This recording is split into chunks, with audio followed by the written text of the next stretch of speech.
these sessions for posterity, but also so that folks who can't make it here tonight, of which there are a couple, can also have an opportunity to catch up. So let's start by opening the floor to some questions from last time. Whatever's on your mind, whatever still needs to be clarified. We're obviously going to be doing some review today of desire, demand, need, and the like. We're going to be talking about the name of the father, paternal function, this little phi and minus phi that we were working on last time, fantasy, anxiety, and finally in seminar 10 with chapters 5 through 8, we get a little bit of sadism with this famous divine dictum to enjoy, exclamation point, which for those of you who are readers of Lacan and Freud know that this is the superego's basic commandment, is enjoy, exclamation point. Emphasis on the exclamation point here because you can see the jouissance of the big other here. They enjoy giving you the dictum. Not surprisingly, it's also an order that you cannot satisfy, which is why its source is usually the superego. That's that part of you that loves to see you fail and flop around. Mine is the same way. They're all the same way. Okay, so that interlude aside, questions from last time, concepts to clarify. Go. Can I just ask a question about the style of Lacan? Sort of, why does he talk like that? Is this just the linguistic barrier? Because I became interested in French because of Lacan. I was hoping once I master the French language, which I still haven't, but I hope that once I understand French language, I will find out that's how all French people talk. But then I realized it's totally not the case. So why does he talk in convoluted way? He never dwells on one subject and explain it thoroughly like what you're doing. He's cycling through different topics, dropping lines here and there, and then was he somehow trying to put us all through cliffhangers so we keep coming back to their seminar and nothing will make sense until you finish the entire lecture? Is that the goal? I don't think so. Although I do believe that he was quite the show person and really did enjoy leaving people hanging and definitely wanted students to come back. And certainly thought that that to get the most out of his seminars would be to attend year after year. You have to also remember that he's primarily training clinicians. Even though he's doing a lot of philosophical and literary work, he when he looks out into his audience, he thinks as though I'm seeing clinicians to be. And in many cases, clinicians already very well accomplished. As for why he talks the way he talks, so here we're just dealing with his work in the seminars and not in his writings. But if you've dipped into a Cree, you know that his writings are even more difficult and just as elusive. They're just denser. So the way that his communication typically worked was he would generate ideas in the seminar, work them out live, and then usually take those ideas and condense them into an essay that would then appear in a Cree. So usually you can read a seminar or two and then stumble into a Lacan essay and see him really trying to crystallize a lot of the concepts that he's working out in the seminar. The seminars can definitely be meandering and things like that, but so also is the dream.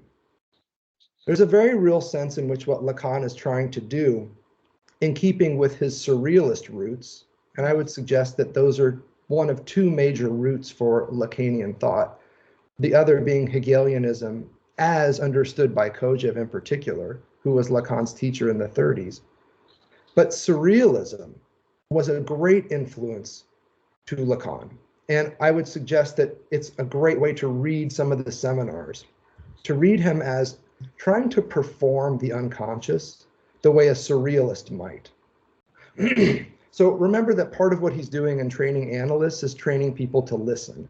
And this recurs throughout all of his writings, a great emphasis on listening to the analysand's speech as though reading a musical score.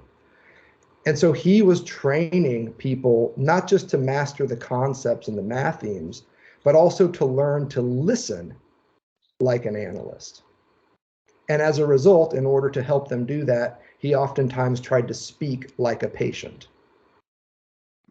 And so if you move forward into like seminar 23 or something on the synthome, where he's writing about Joyce, Lacan's at the end of his career, you don't even see that much speech anymore.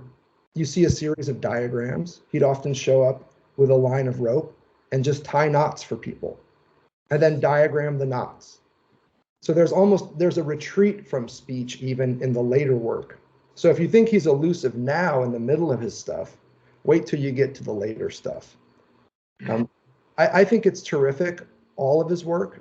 I think it's wonderful because it's organic. And that's another thing, Xinhua, that I would hold in mind as you get into these texts and you're wondering what the heck is going on. He's experimenting. He's oftentimes developing this stuff live. Yeah, he has some notes, but he's very much experimenting. So for instance, the formulas that he develops in the early part of Seminar 10, which we've been reading, he doesn't really come back to those formulas. He was testing those out, messing around with the number 0 and doing some pretty good work with it, but then he's pretty much done. So there are some concepts and tables and diagrams in Lacan that start strong, but then he just drops them.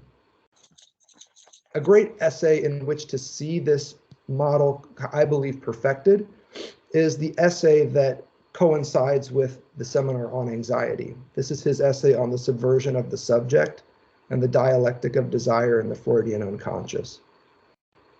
All of this stuff starts to develop for him in the late 50s and kind of peaks in the early 60s. I think it's some of his best stuff.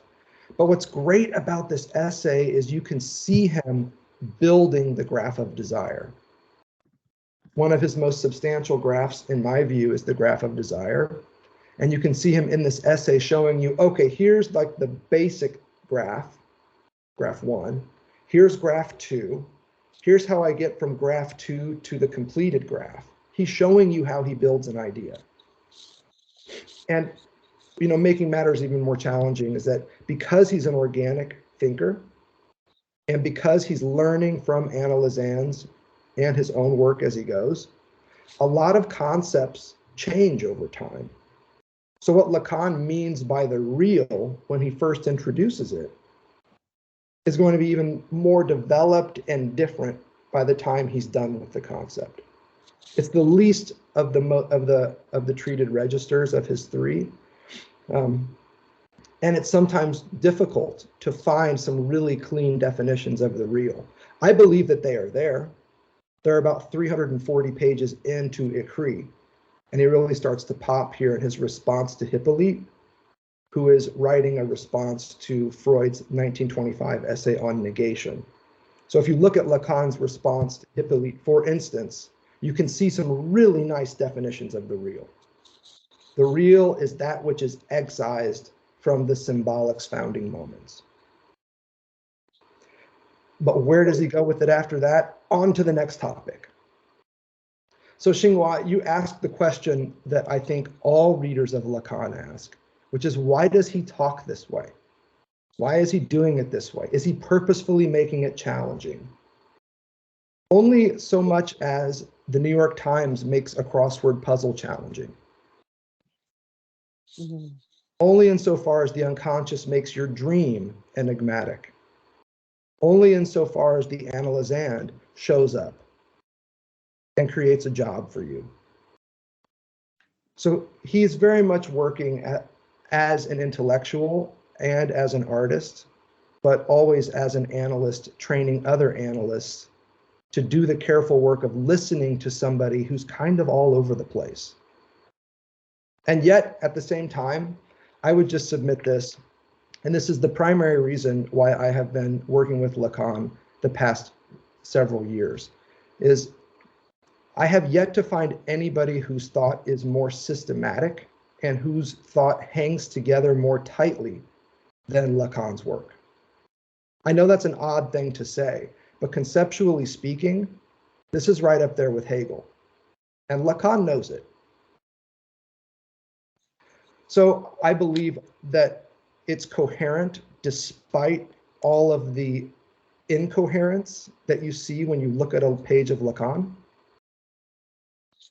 And I would just hold that in mind.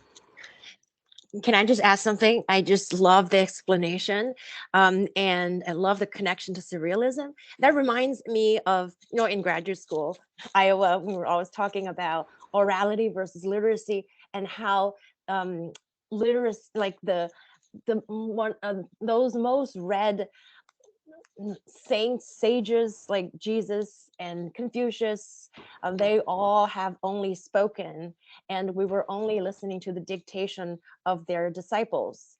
And it sounds like us reading Lacan's seminar is achieving a similar effect, that although we're, dominated by, we're reading the written word, which is actually, like surrounding the oral word, the spoken word.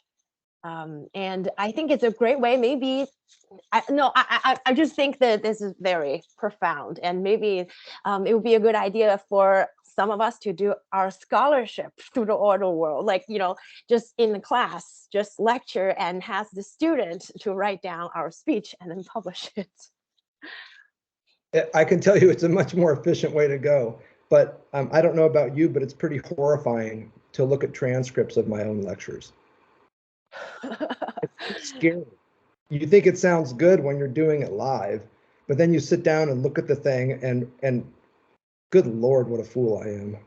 Well, because you applied so much censorship and critical, ability when you're looking back yourself. Someone else reading your recording may found it brilliant. So maybe so. Well, I enjoyed the last recording thoroughly, so I'm sure you're not blabbering like a fool. Xinghua, you're very kind. What else is on your mind, y'all? Please, by all means, chime in.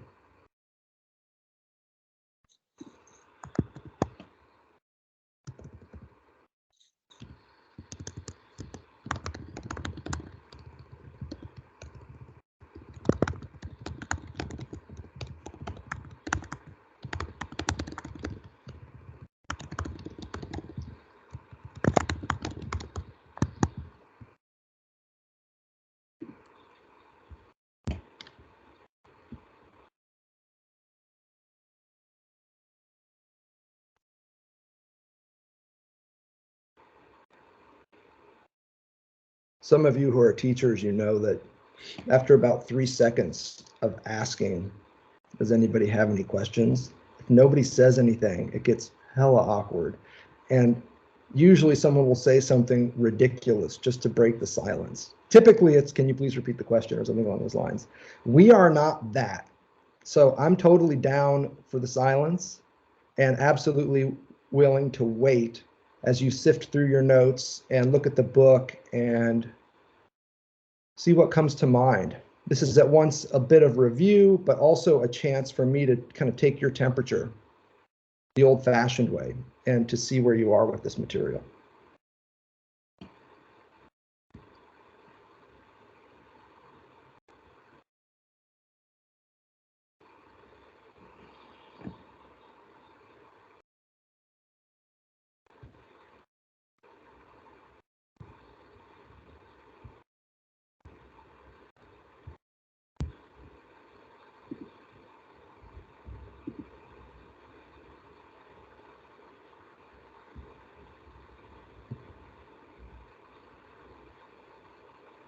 Does that mean you want me to just blast forward?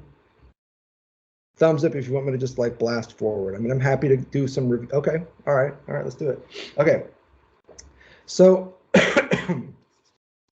we're here in chapters 5 through 8 of Seminar 10.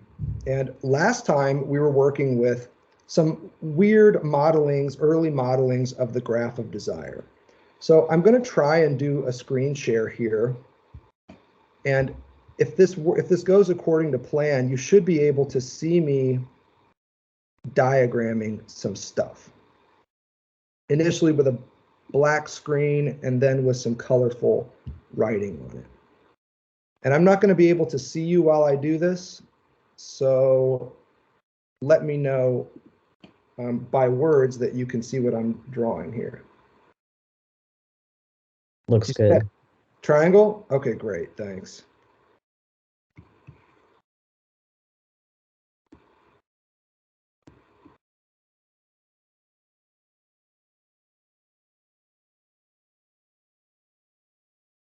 You all recognize this? Yeah. Thanks.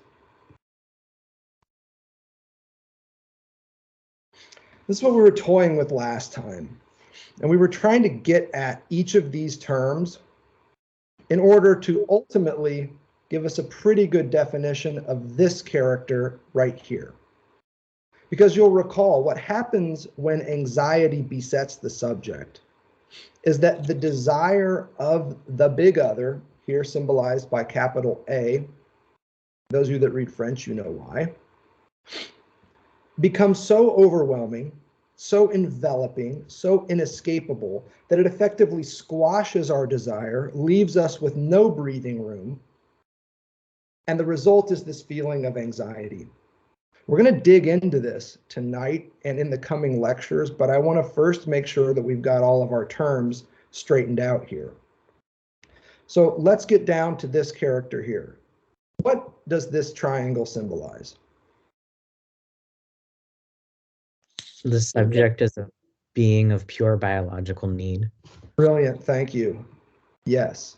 Here's need down here, and you're right, it's kind of like a biomaterial.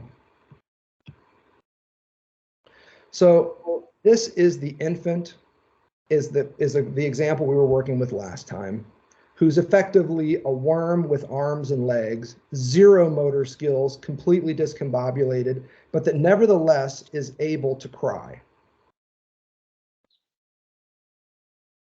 Notice how I wrote cry here instead of wah. Technically, I shouldn't really write anything here because in this field, nothing is happening except noise. Until you reach big A, the only thing that's happening is noise. So I'll erase it. Are you all with me so far? Yes. All right. Now, big A here symbolizes the big other, as we've said. What else can you tell me about this big A relative to the child's cry? I don't see anything. Raise your hand, thumbs up if you can see the screen. Okay, I don't know what to say. Let me stop sharing and then I'll try and share again and we'll see if it works. I was using my iPad initially and I couldn't see it, so I had to pull it up desktop. So I don't know. I could see it on the desktop, but I couldn't see it on my iPad. Okay, so maybe a computer is needed to do this. Rest assured you have this in your notes too from last time if you're here, so. And also note that I will be posting these images as well, so you'll have access to them. Sounds like it's working, so let's keep going here. Big other here, capital A in a circle. What does it mean? Primary caretaker? Yeah, this could be our PC right here. Here's your primary caretaker. I love too that we have a slippage in English between caretaker and caregiver. This is the big other originally as a primary caretaker, typically a parent, but it could also be anybody. Big other here, though, for Lacan is also an inventory. And apologies for my handwriting, it's quite sloppy, but I hope you'll get the idea. The big A here represents a catalog or a totalizing set of everything that's possible in a situation. So the example you'll recall I used from last time was calling my brother up and asking him, what do I do if my kid starts to cry? And he said, well, there are really only 4 things that you can do. You can change a diaper, feed the child, et cetera, et cetera. These are all the possibilities in a given field of conduct. And this is precisely where Michel Foucault would determine the modern theory of power. Power is not forcing somebody to do something. It's about operating on the field of possible conduct available to them. So power means narrowing somebody's field of possibilities. Power works by saying you only have a few options, when in fact you probably have 20.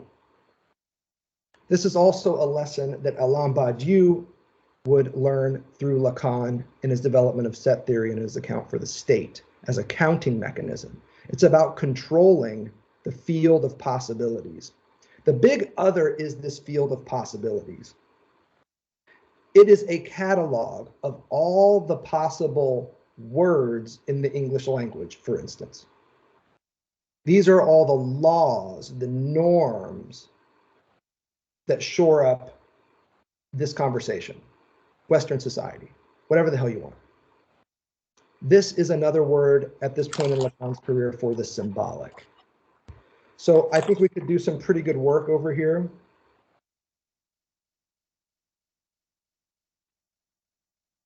By making this the field of the symbolic. So what happens is the child cries out in a moment of pure need here down at the bottom. That meets this register here, which is the register of language or signification. That's what this arrow indicates. This is language. Beneath it is pre-linguistic, you might say, if you play with this arrow. And above it would be society, language use. And what happens, as you'll recall, in this moment, is that the primary caregiver has the task of trying to interpret the meaning of the child's cry. So here we see a lower italicized S, meaning signified or meaning according to the big other. So this is the decision or the interpretation of the big other. This is them deciding, as a primary caregiver does, whether to bring you a blanket first or a fresh diaper.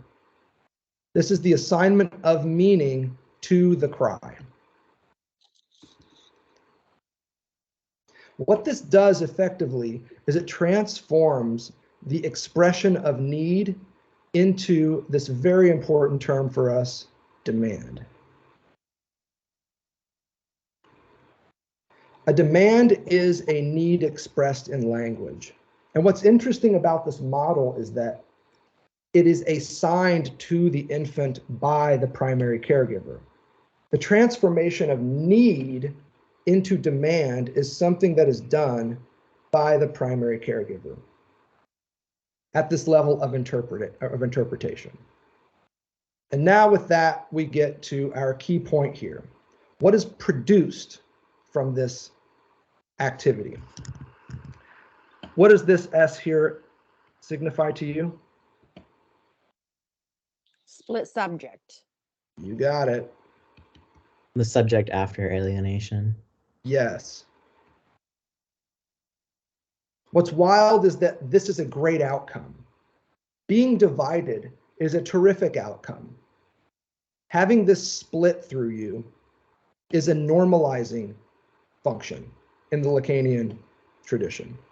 We'll come to that in a moment. Let's first focus on the worlds between which this newfound subject is split. One of them is the embodied part.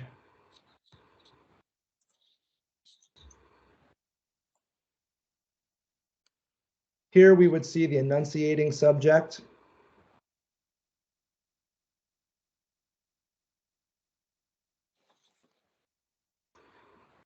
This would be a bio subject as well. So here we see the facts of need and biomateriality still contained in the subject. The subject is still embodied. They're still driven by certain elements. They're still a biomaterialistic being. But they are also now linguistic.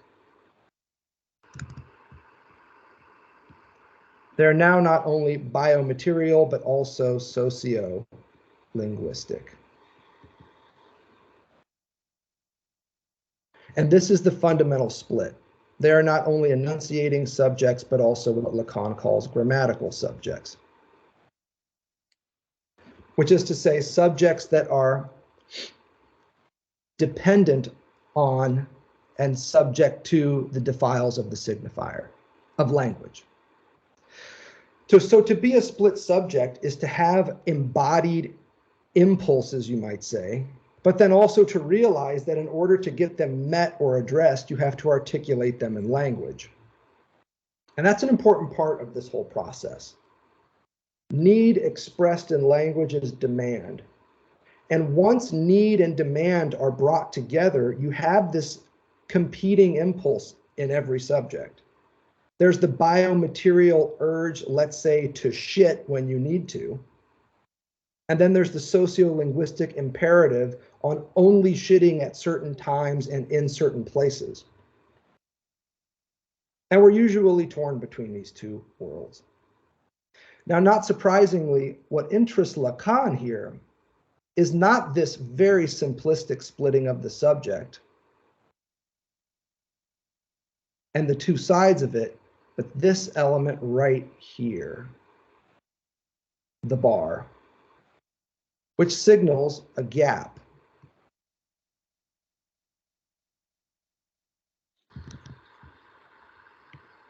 Hold up, y'all. My systems are getting a little slow here with this unit. A gap, a cut, what will eventually become objet. It's an opening, a furrow. And for now, I want to give us a really clear definition of this objet, this little a that plagues Lacanians left and right. It's not that complicated. Little a, and quote me on this, is the minimum distance between two entities that allows them to remain distinct. That's all it is. It's an irreducible minimum distance between two entities, without which you wouldn't have two entities. Instead, you'd have one. And that's what this barred subject is doing. So in other words, there are three elements here in the split subject.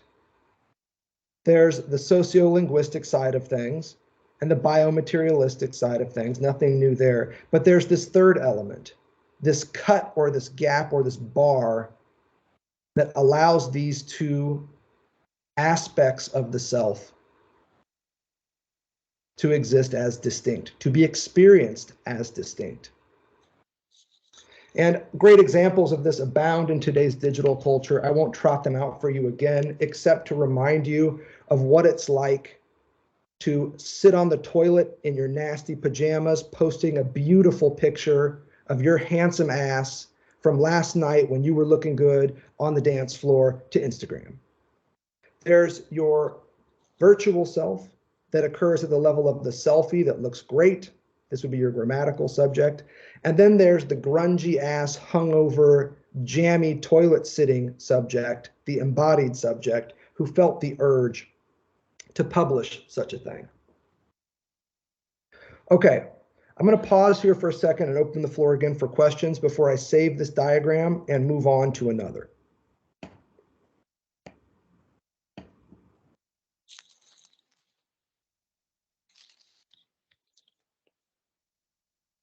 May I ask the question again? Yes, go ahead. Thank you. I am two. So one is a quick question and the other one's a little bit bigger. So first question is the split subject, the two parts that are separated by the bar. Is it fair to say that that's the difference between thinking and being in philosophy? No. In fact, I would suggest that for Lacan, there's a different split. If you want to play with the old philosophical one, it would be the split between having and being. This becomes very apparent when we start thinking about the phallus. It's one thing to have the phallus. It's something else to be it for someone else. So think about the phallus in this case very simply as just the microphone. It's better to have the mic than it is to be the mic. You feel me? Mm-hmm. It's much better to have the mic and to be able to drop it when you need to than it is to be somebody else's microphone, an object to be dropped at will. So for Lacan, the great split here is between having and being, not between thinking and being. If he were going to even go down that path, he might say between speaking and being. But for him, speech, don't forget, is an embodied practice. Speech has as much to do with language use as it does with tongue movement. So I like the split between having and being as a slightly more productive one here. So we each have a grammatical self. You could even put the ego on that side of things. But we each also are fundamentally human animals. Being is on the side of embodiment, the enunciating subject, and biomateriality for Lacan. You could, if you were going to push the Freudian categories in Freud's later development, you could put the id on that side. Mm. But I would Right. put, the split, if you're going to run it conceptually, I would say is between having and being. And Never thought of that before. this I mean, becomes heard of that, but didn't extremely understand. important when you get into Lacan's revision of pre-Oedipal triangles and the Oedipal intervention of the quote father. Here, of course, we mean the subject position occupied by somebody who performs a specific function. And what the Oedipus moment signifies for Lacan is this moment of intervention where the child learns, and listen carefully here, that the primary caregiver does not have the phallus, and that the child cannot be the phallus for the primary caregiver. That'll make more sense as we get back into some of our other models from last time, but that's a good example of where you see the being and having dialectic worked out. Meanwhile, thinking is probably the entire premise of both sides of the cut. All of this are thinking. Well, And- it's tricky, Xinhua, because you have to recall that what Lacan does with thinking is marches it back to this great critique of Descartes. Because what psychoanalysis introduces is the very real truth of thought, which is we're always thinking precisely where we think we're not thinking, namely in the unconscious.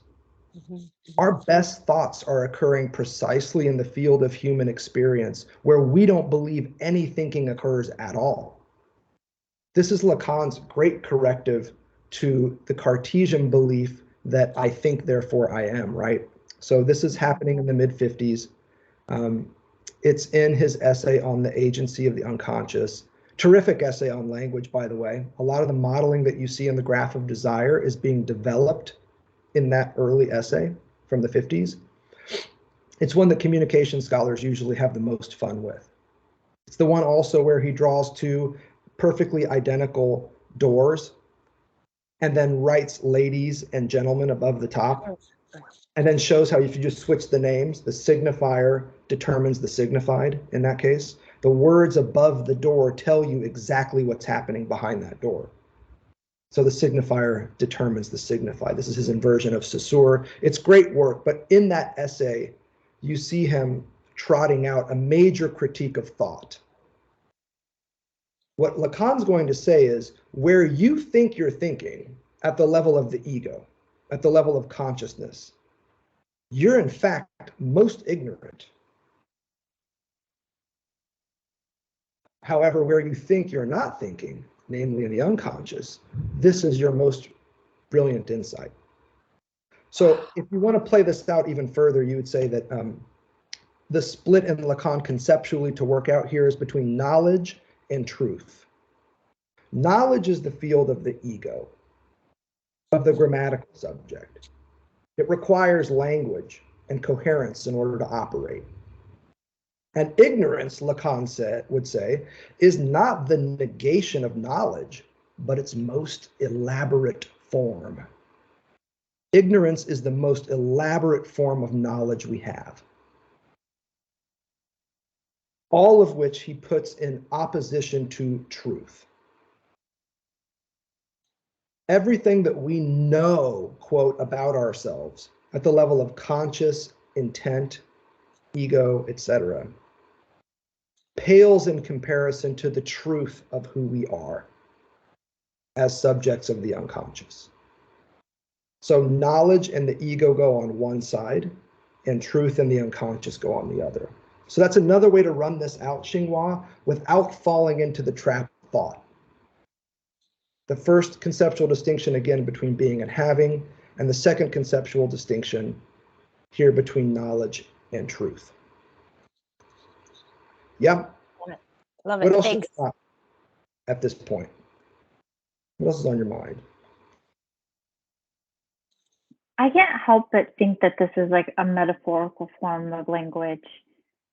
It seems so, I don't know, like when you're talking about the embodiment of the signifier, it seems, it seems very, psychoanalytic in the sense of like images, but these images are not necessarily language, and we're trying to put something on language, or we're trying to develop language, but we're still developing language around this realm that's more of an image. I don't know. That's just what I'm thinking, that it's very like a metaphorical language that we're trying to pin down. Your choice of word here, metaphor, is so important because it's exactly what's at stake in the development of desire as a defense against anxiety. And here the metaphor in question is the paternal metaphor, where the name of the father replaces the desire of the mother. I'll leave that as a riddle for now, but I just want to mark what Desiree's saying and say that metaphor is so the operative word here. We haven't even got to it yet. Brilliant. What else?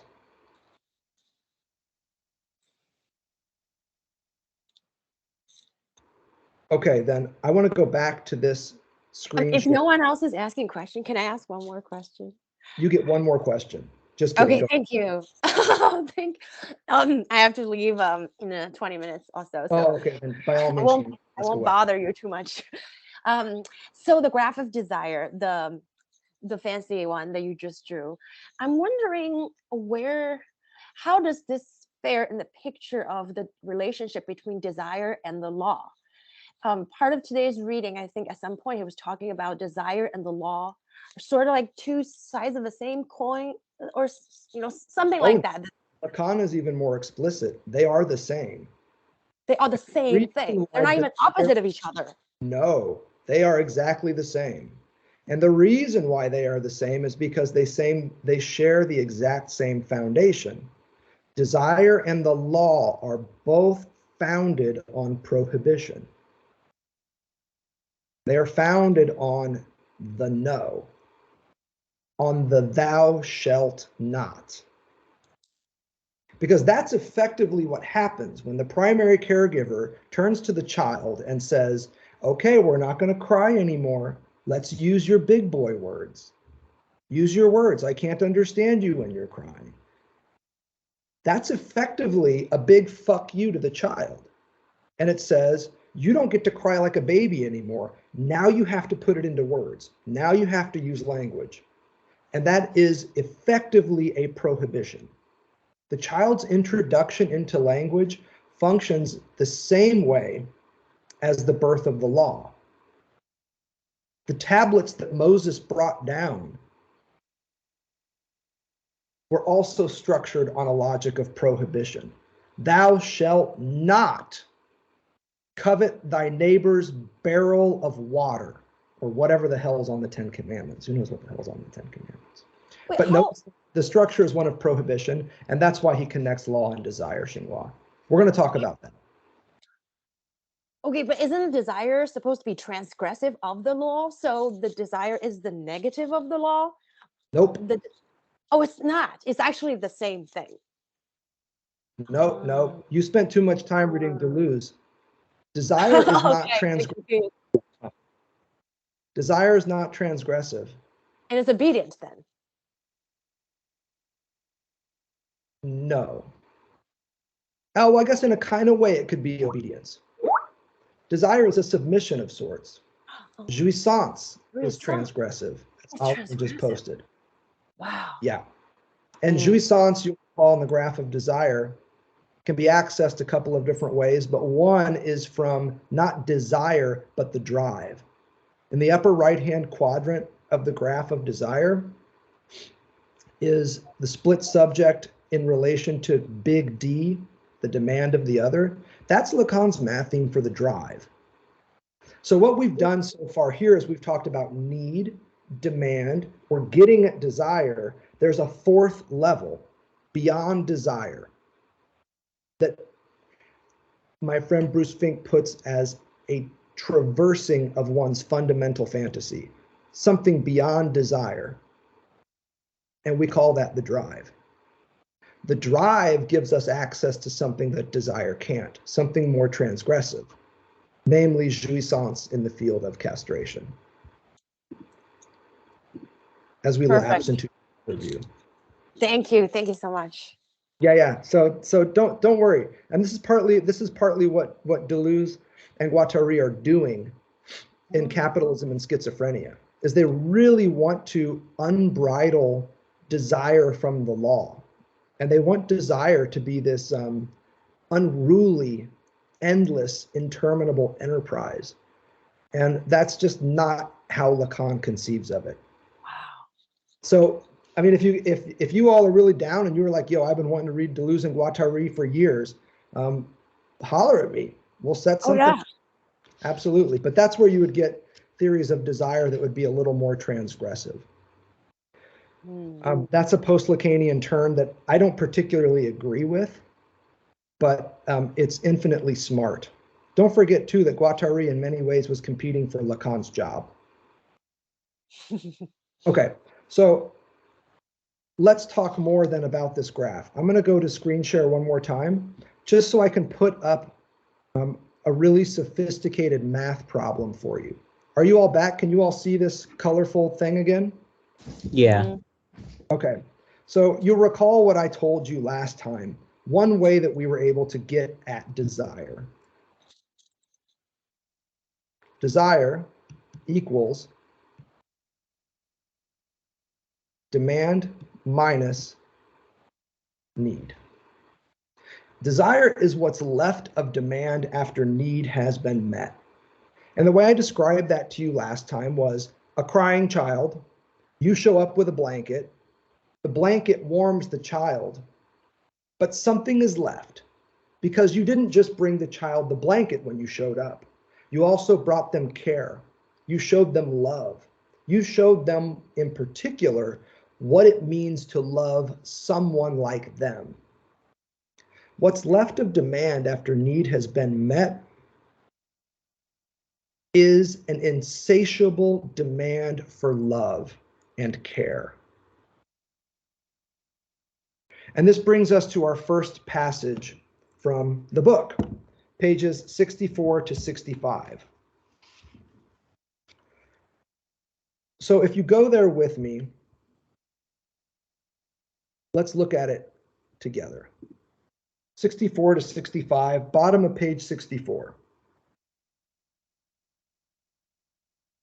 Will somebody read starting with the existence of anxiety? Anybody at all is fine. I'll read it. The existence of anxiety is linked to the fact that any demand, even the most archaic, always has something illusory about it with respect to what preserves the place of desire. This is also what explains the anguishing side of anything that gives a response to this false demand in such a way as to feel in it. Okay, let's pause right there. Thank you, Desiree. So Demands are not meant to be filled in. Demands are meant to be partially satisfied. Partially satisfied because the need-based component of demand is the blanket, is the feeling of chill that the blanket addresses. It's the biomaterial side of demand. That part of demand, fill it in all you want, baby. That's the good stuff. But there's this other part of demand that, according to Lacan, woe unto the primary caregiver who tries to fill in that part of demand. Woe unto the primary caregiver who believes that the blanket and only the blanket is the full extent of the child's demand. So that's what we're getting at here. There's a danger in trying to fill in the demand. Whether that's by trying to love the child fully, or more often, trying instead to think that it was just a matter of a blanket. And so a good example of this, which is actually a pretty poor example of parenting in my view, is the parent who goes to the child when the child says, "Daddy, I'm hungry."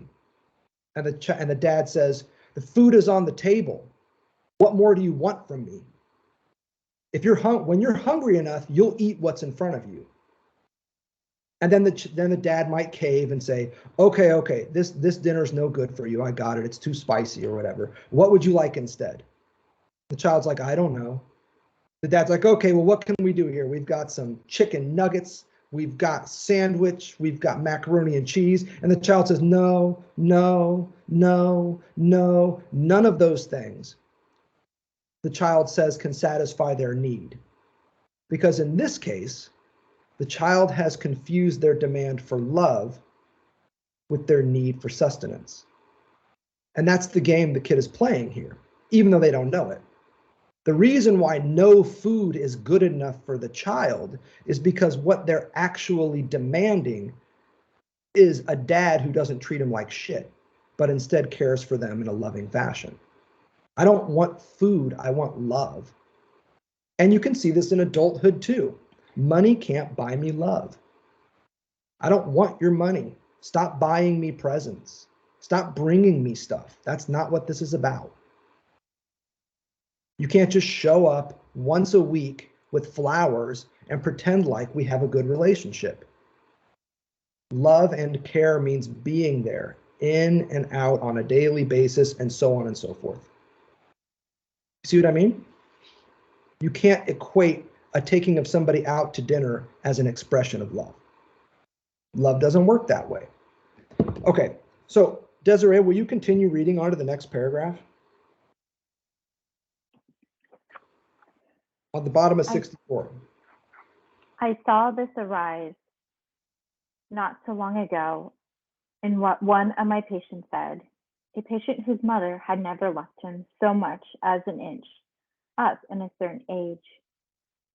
Could it be put any better?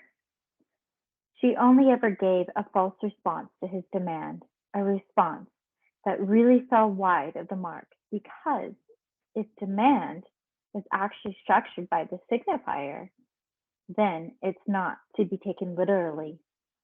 What the child asks of his mother is designed to structure the present absence relation for him, as is demonstrated by the originative for the game, which is a first exercise and mastery. Okay, let's pause, if you don't mind again. I'm sorry to interrupt, but there's so much here that if we read any further, my brain is going to explode. Okay, so let me just slow down here for a second and see if I can catch up here. So demand is structured by the signifier. Lacan says that 3 lines up from the bottom of 64, because we know that demand is need expressed in language. It's structured by the signifier because the primary caregiver uses their understanding of, let's say, children, their knowledge of it, their inventory of all possible ways of treating a kid, to answer the child's cry. That's a signification move. That's a move of interpretation where a world of meaning is brought to bear on a pre-linguistic, pre-meaning expression of need. So that's why demand is structured by the signifier, as we've discussed, and you can see it in the diagram in front of you. But that's also why it can't be taken literally. So Lacan's being playful here, Xinghua. He's messing around. It can't be taken literally, which is to say that if you hear demand, a demand for a blanket, even if the child has words and says, please bring me the blanket, you can't take it literally, which means you can't think that that's all the child is asking for. Every demand, in other words, is figurative in the sense that it always exceeds the expression of need, because need is pre-linguistic and demand occurs in language. So there's something more than need that occurs here. So because demand is structured by language, it can't be taken literally, is Lacan's point here. So when the child asks his mother, what the child asks his mother is designed to structure the presence-absence relation for him, as demonstrated through the originative Fort Da game. Do you all remember and know what he's talking about with this Fort Da game business? Where's this coming from?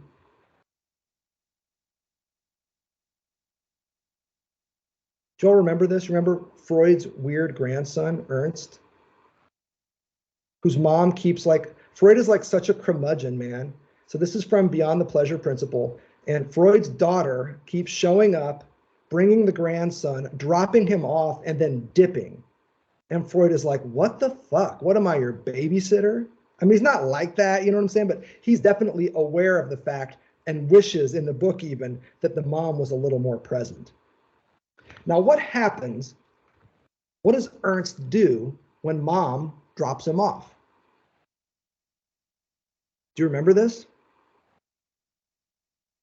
So the deal here is Ernst is in a crib, okay? And this is before you had cribs now, they're basically like cages, all designed just to keep kids from suffocating. In the old days, when it was like super cold, a crib would have a cloth lining going all the way around it. Hi, I'm back. Okay, so there'd be like a cloth lining that would go all the way around a crib. What was the word for this? There's a word for this. I forget what the 19th century called this thing.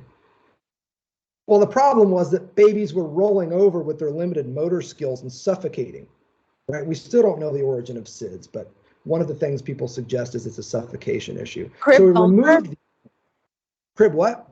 Bumper? Yes, I think it is called a bumper or a bunter or something like this. There was a big debate about it. Yeah. Yes. Yeah. So here's the deal. The kid gets dropped into a cage that has a blanket wrapped all around it. So he can't see fully outside the cage, but he has a toy in there. It's a spool tied to a string. Now, this is the kind of thing that an old Victorian era baby might pull around behind them, I suppose a toddler instead, pull around behind them and pretend like it's a wagon. And they're the horse pulling the string, the little spool's the wagon. That's not what Ernst does with it when his mom drops him off. Ernst instead takes the spool with the string attached to it, holds the string in one hand, and throws the spool out of his crib, beyond his eyesight, so that the spool falls onto the exterior wall of the crib. And when he does that, he makes a noise that Freud interprets as fort, which is the German word for away. And then, in a moment of pure delight, Ernst pulls the string until the spool pops back up over the wall of the crib and lands inside, at which point he picks it up, brings it to him, and in Freud's interpretation as the primary caregiver, he hears the child saying, da, which for those of you who read Heidegger know is the basis for the word Dasein, which means here and there, but in this case it means here. Most people think that Dasein is more about being, the Sein part, and it's not. It's about the Da part. Da, da, da. Here, there, and like. So what Freud says here in this primitive game of Fort Da is that the child is mastering at the level of a game what it can't control in the field of its own lived experience, namely the coming and going of the mom.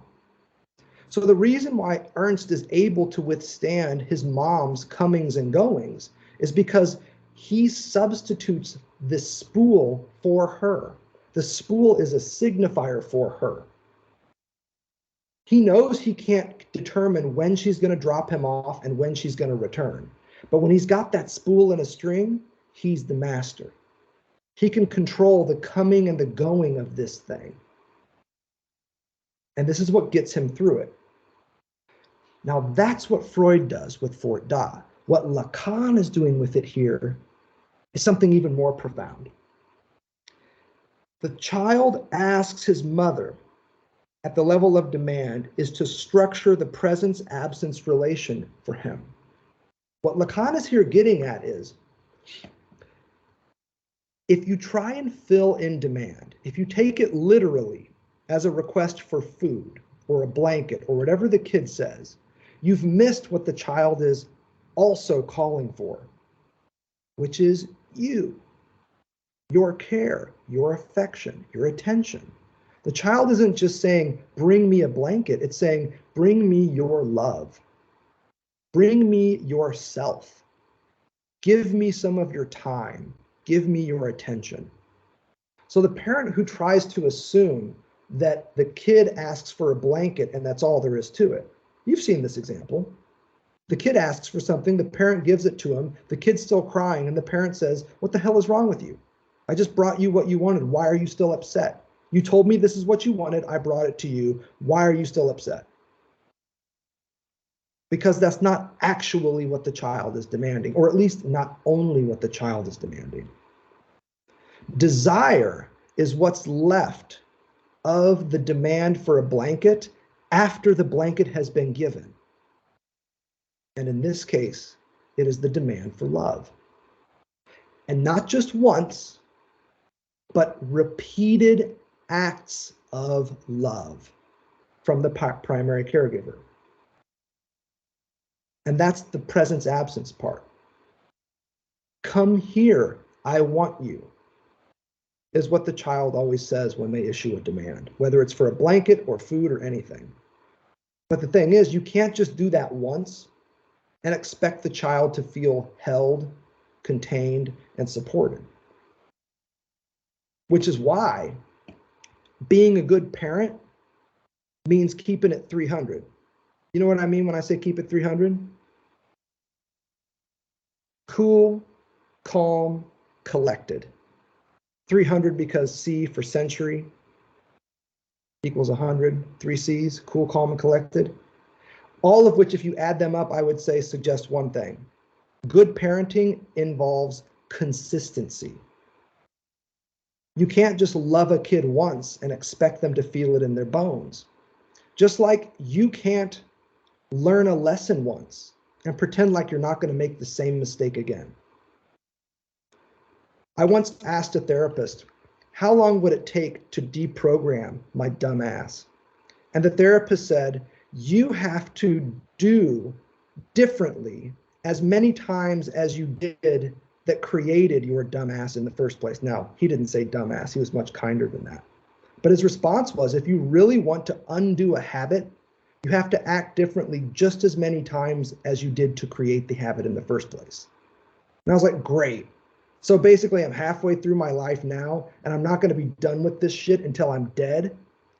And he was like, yes, thank you. That'll be $15 for your copay. It was a liberating moment, but I'm also $15 shy here. So the point here is that a good parent is one who doesn't just bring the blanket once, but brings it every time, consistently.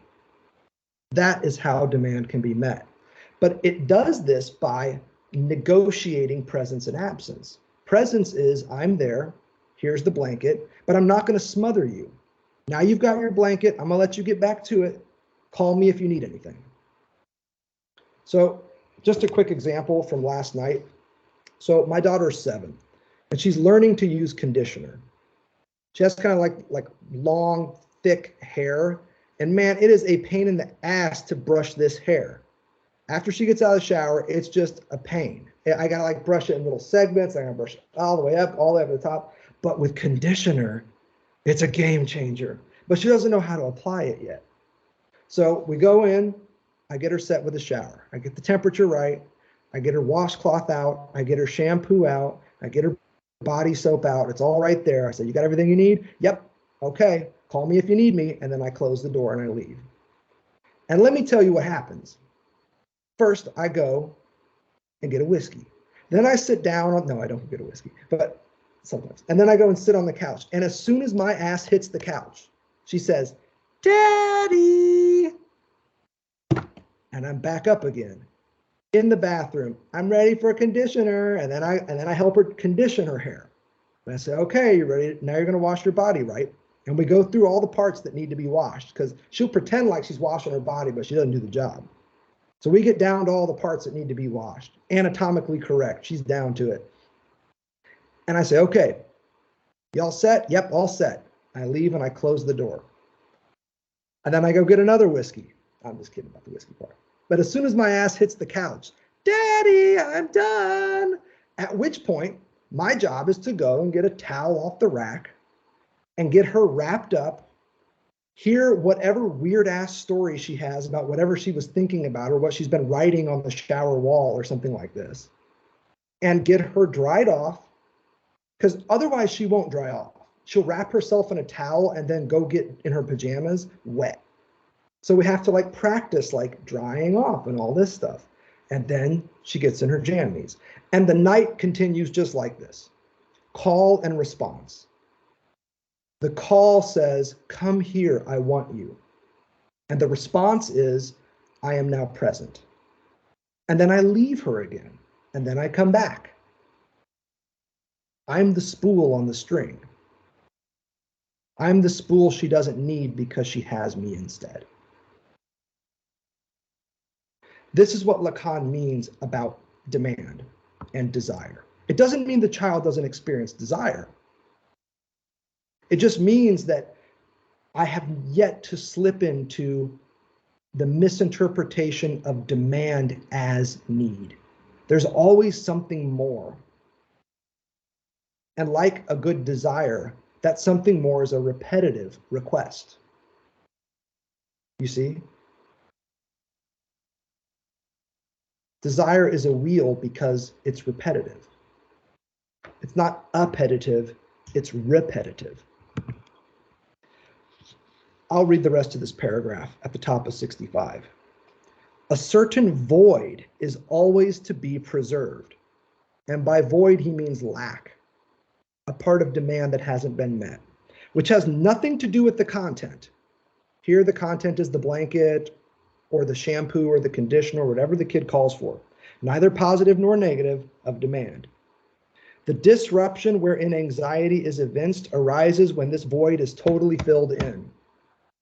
So here's how that would work. Instead of leaving her in the bathroom and closing the door, I take off all my clothes and get in the shower with her. Or I just sit on the toilet and wait for her. In other words, I don't give her that space. In those moments when I'm not in the bathroom with her, she is having a wild, complete, Frank Zappa-esque freak out. She is in her moment. She's singing songs. Last night it was, don't nobody want to talk about Bruno or something about Bruno. What's up with this damn Bruno, man? She's all over this song about Bruno. She would not have done that if I were there. You know why? Because she would have been in the shower wondering what the hell I'm doing in there. Wondering if I'm okay with how she's doing it. If I don't leave her alone with the washcloth, in other words, and let her wash her own body, she's going to wash her body and think, am I doing it right? Am I doing it the way that Daddy would want me to? That is anxiety. That is childhood anxiety, according to Lacan, because she is living her life in relationship to what she perceives to be not my desire, but my demand of her. See, I can issue a demand of my own, which is exactly what God does in Ecclesiastes when he says, enjoy. Enjoy your wife. Enjoy your food. Your life sucks and it's almost over, so enjoy. This is what Ecclesiastes is all about. That's why Lacan cues it up. Parents, big others, God is the big other. Omniscient, omnipotent, can issue demands of their own. Now, this may seem tricky, but I don't believe that it is. And one of our goals tonight is to really work this out. Demand can relapse into anxiety. And what I'm showing you is a basic way that if I were to be in the bathroom, the child would never experience the absence needed to be themselves, all the while knowing that I'm ready and within a shout's distance. That's an important part here too. If every time I left and closed the door, she thought maybe I was just going to grab my car keys and dip, she would also experience anxiety. So it's not about the proximal presence of the other.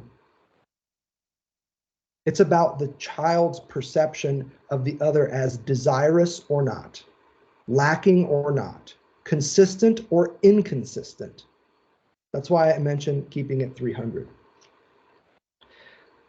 Our algebra furnishes us with a ready-made instrument with which we may clearly see the consequences of this. Demand comes unduly to the place of what is spirited away, A, the object. If you try and fill in demand, you will spirit away the object cause of the child's own desire, their own creativity. And in its place, your own desire will instill anxiety in them. That's what's happening on 64 and 65. Now, last time, we also did a lot of work with desire for, desire of, and desire as. That was another way that I tried to introduce you to this notion of desire. Now, I don't want to reinvent the wheel if you all feel pretty good about that.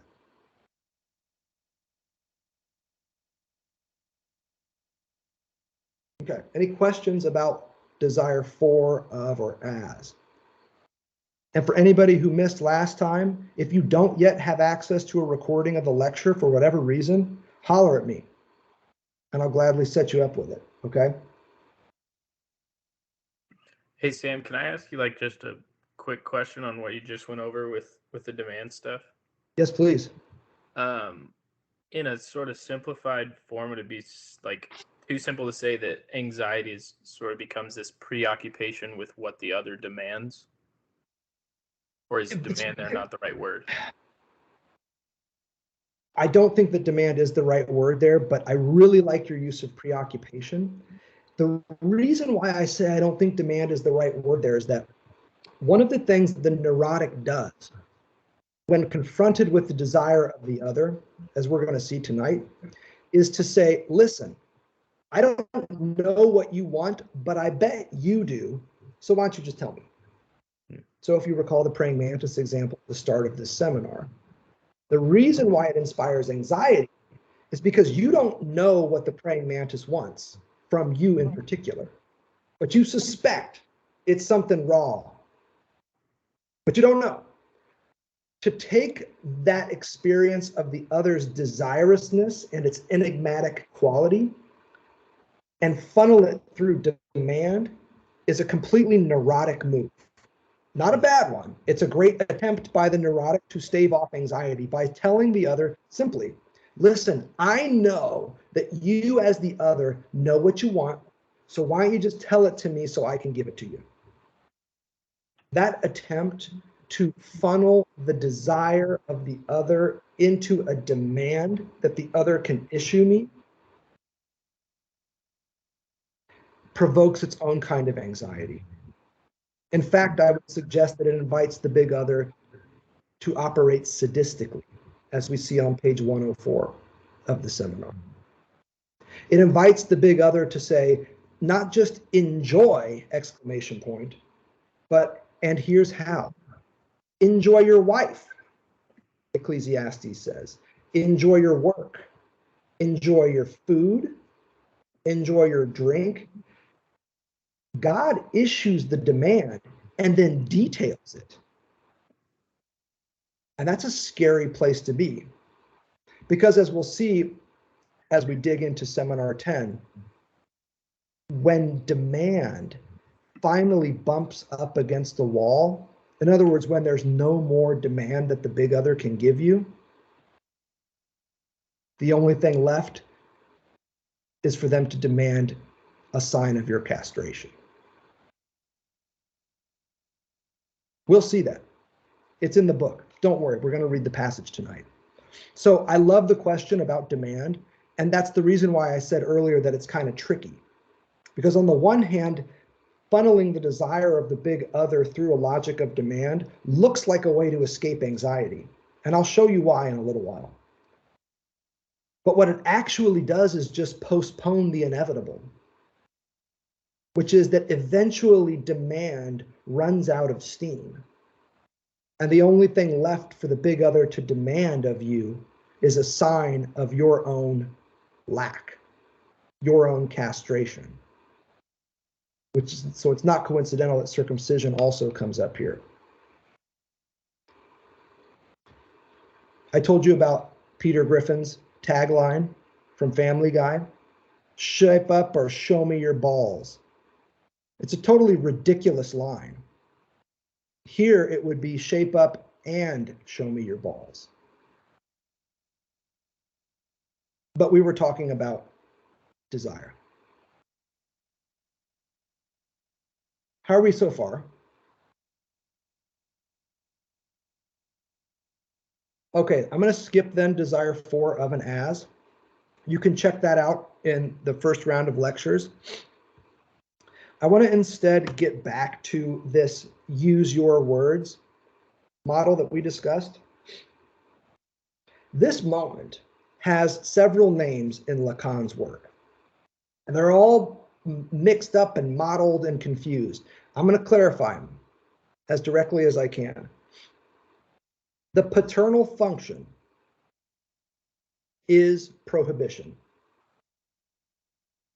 It is that no. It's oftentimes described as the unary trait.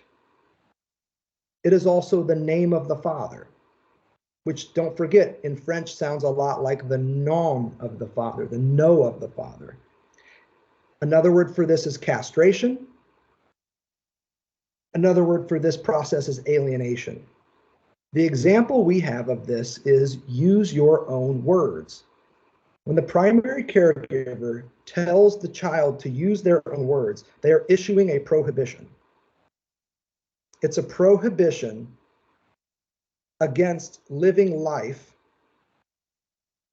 any longer without the intervention of language. Now, the way that we drew this out last time, what I'm going to do here is I'm going to save the screen we were just working with.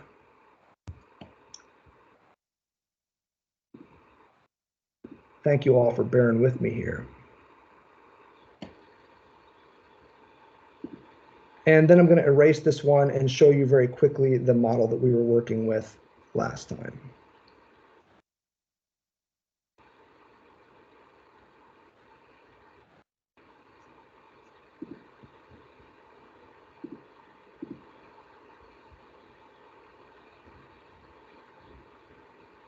Okay, the one we were toying with was this pre-Oedipal triangle.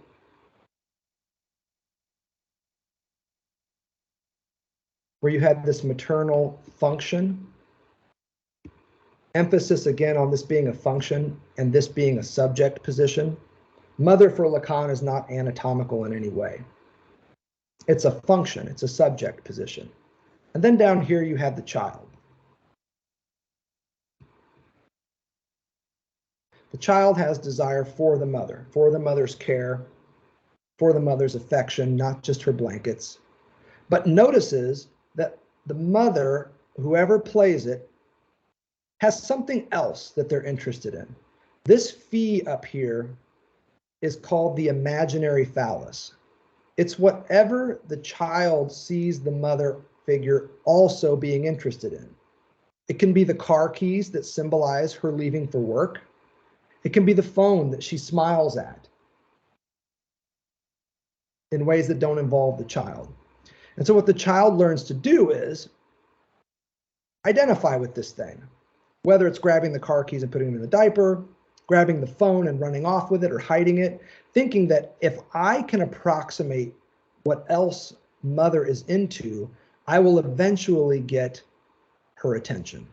It's this roundabout way of the child hoping that they can be the imaginary object that satisfies maternal desire.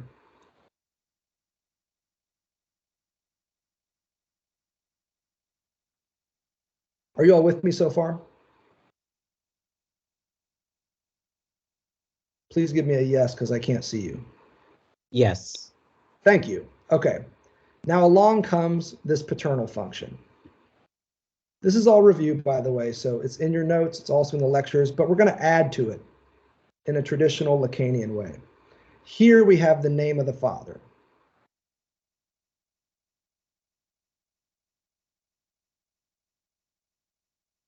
I wouldn't get caught up in it because the key word here is no.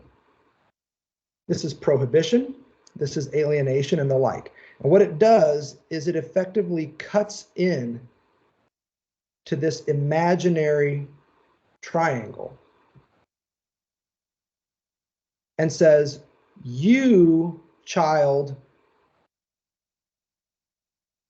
cannot be the phallus for her, or him if it's a him, it doesn't matter. And you, maternal figure, don't have one. So again, here's that emphasis. The maternal figure does not have the phallus, and the child can't be it for the maternal figure. Now, the phallus here can be any object of desire. It can be the phone, it can be the car keys. The imaginary phallus is whatever you think somebody else is into. So if you think that I like jazz music, you might imagine all the different types of things that come with jazz music.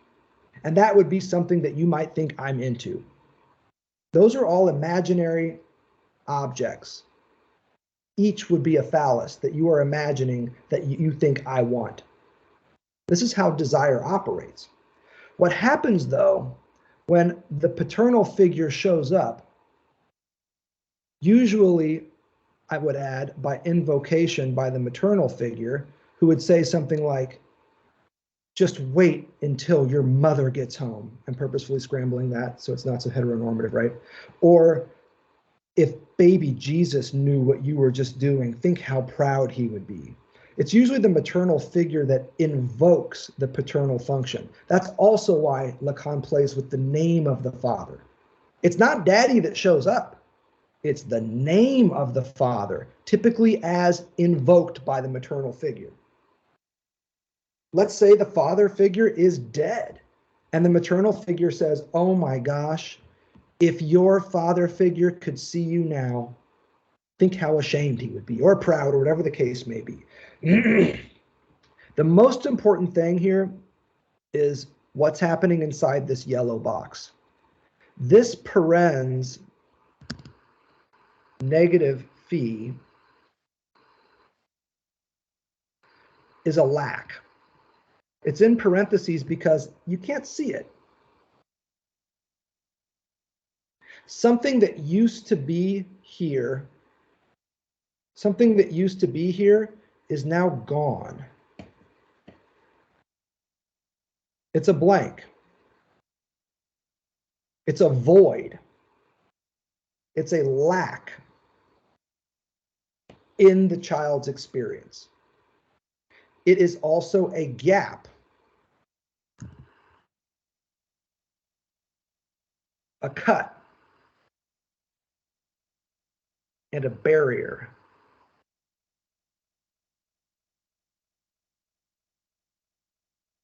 That allows the child some breathing room between themselves and the desire of the maternal figure.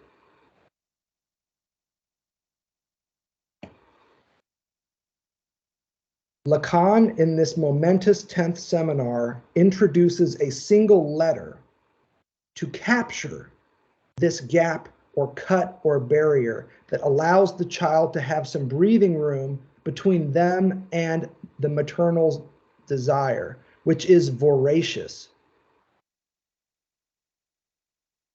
This is the mantis.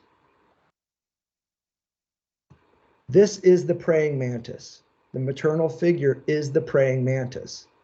And the job of the paternal figure is to impose some distance, barrier, or protection, allowing some breathing room between the child and whoever performs as their maternal figure. And he represents this with a single letter, A. A, objet A, little object A, is the minimum distance required for the child to experience a little bit of breathing room between themselves and the maternal figure. That is what little a means here. And in that gap, around that gap, the child develops desire.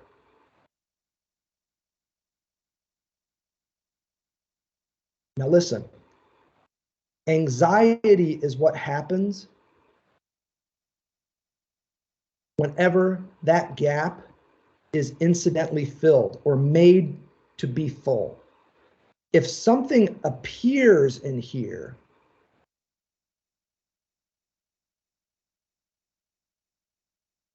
some of you know Danish is one of my jams. This, though, I mean, is just a zero. The number 0, which is a signifier of nothing, which is not the same as a blind spot.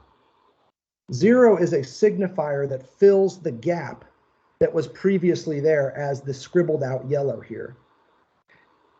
In other words, it's a signal or a signifier of the other's desirousness.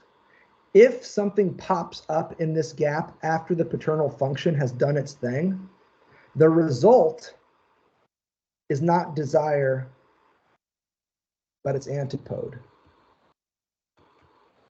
anxiety.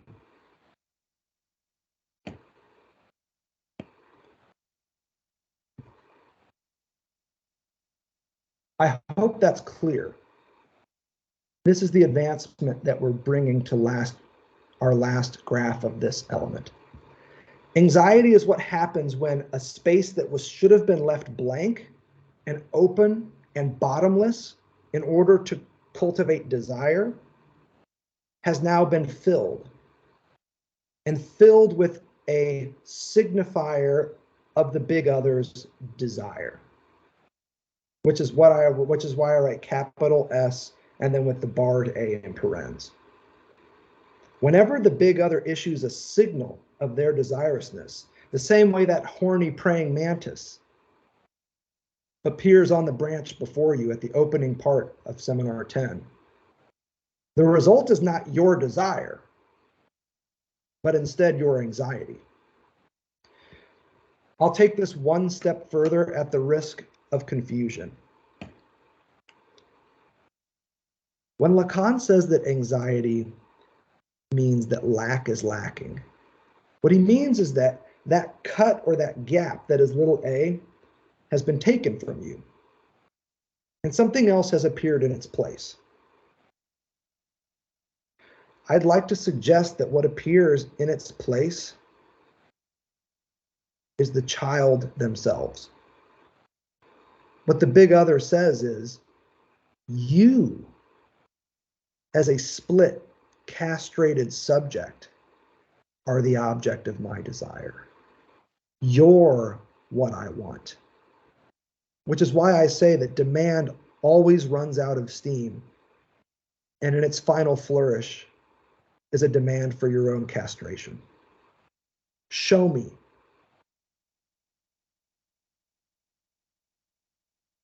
Your split subjectivity, the big other says. That is a moment of anxiety. When the gap that would have cultivated your desire has now been filled by the big other's desire for your gap.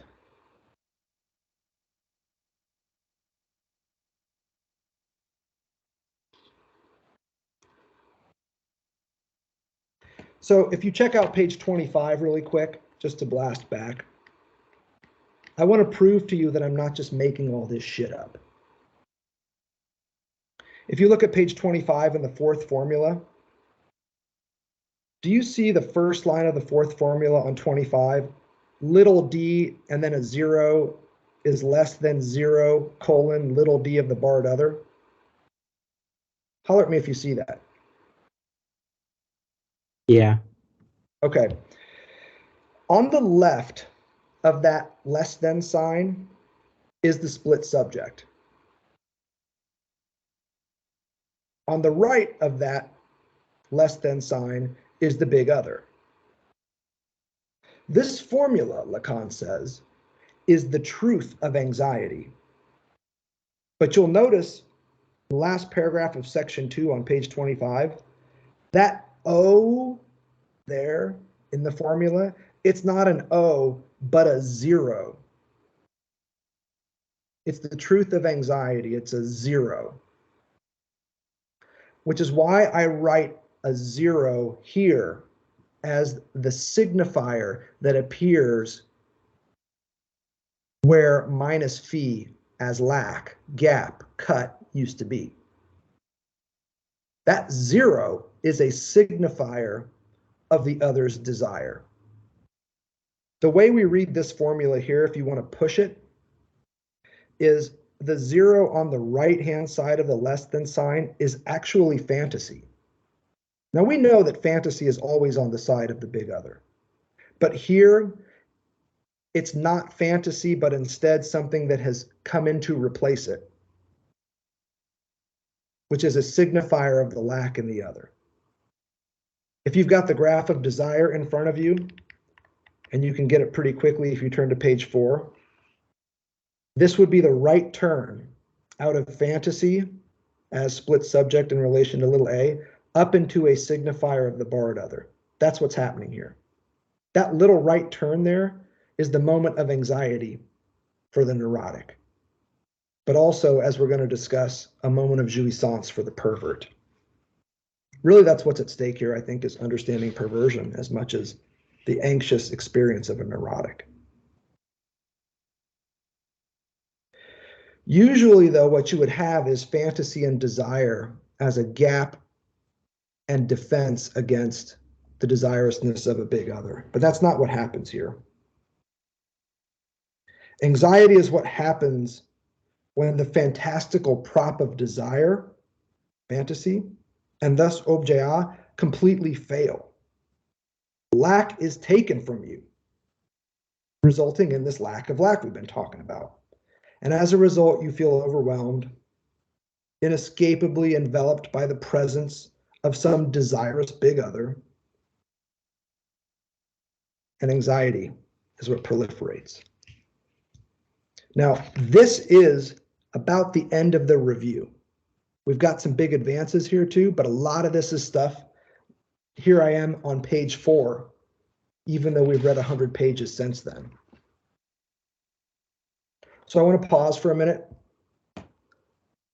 It's 7:30. We've been at it for an hour and a half. You want to take 10 and then come back with questions? Or take 5? All right, let's take 10. Take 10, come back here at, let's just call it 7:40, okay? I'll see you back at 7.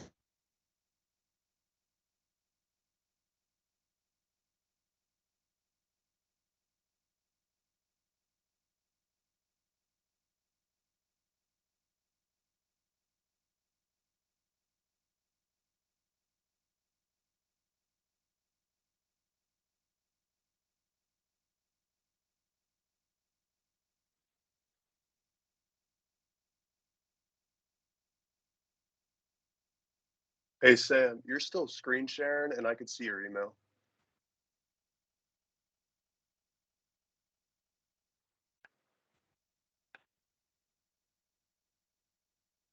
Thanks, I totally appreciate that.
All right, my clock says 7:40.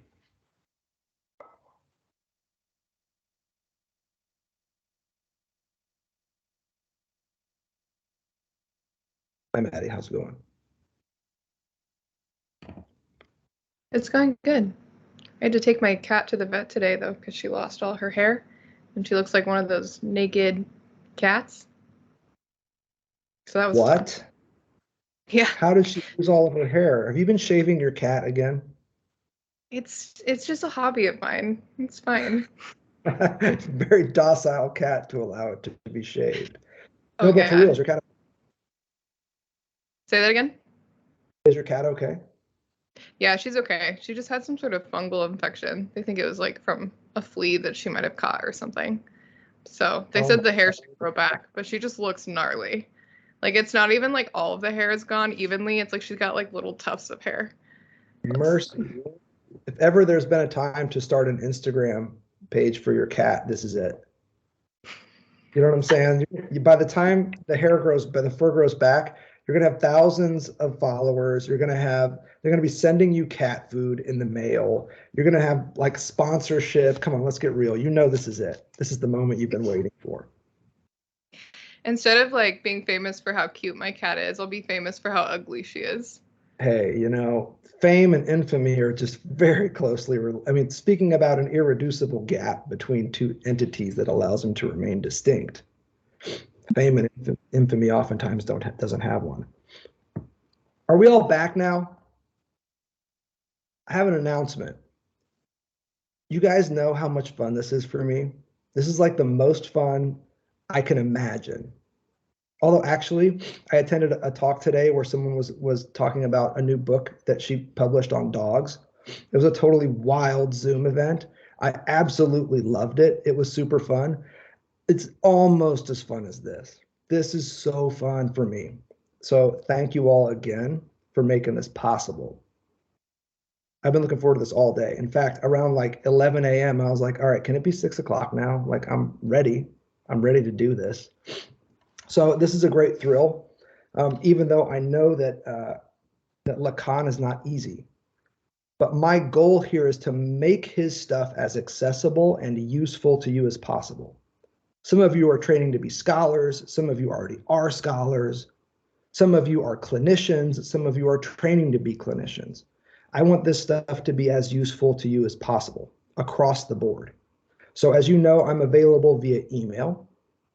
I'm also available here in these forums to talk about whatever comes to mind. If there's a concept that you're curious about, you want to learn more about, holler at me and I'll do whatever I can to help. And in fact, those of you whose projects I know a little bit about, I couldn't help but find you in the margins of many of these pages. So it's exciting. It's super exciting to be here with you all tonight. With that said, let's get back to it. So here's where we were.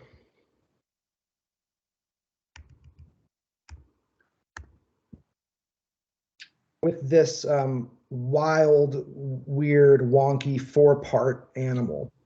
Are you good to go with this, or do you want to spend some more time?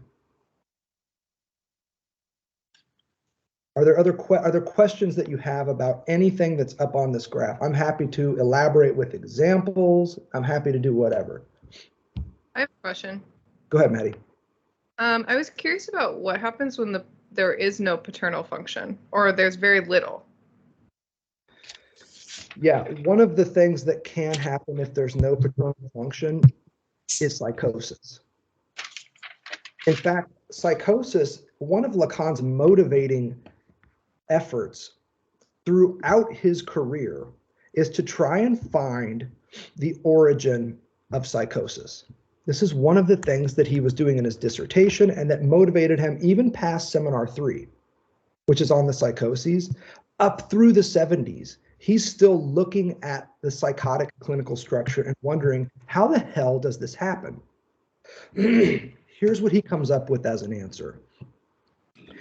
He's building with Freud. He's working with Freud's German here. And it's a kind of a stretch on what he's doing with Freud. But what he says is that there's a primordial symbolic moment. That's the moment that I talk about as prohibition, as the name of the father, as the no.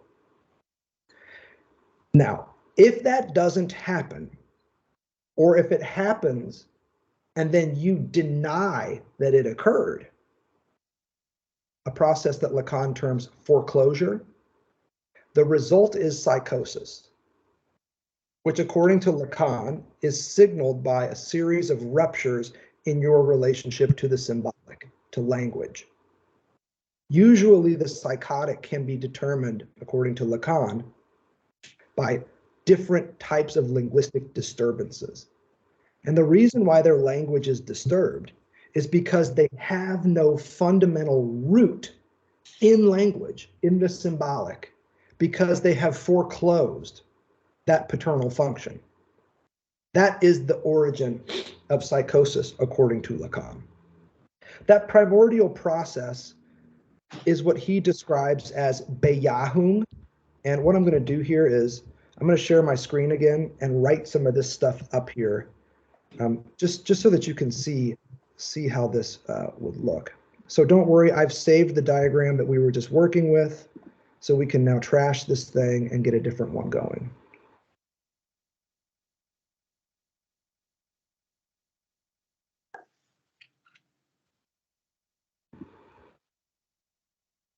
Let's go with this color.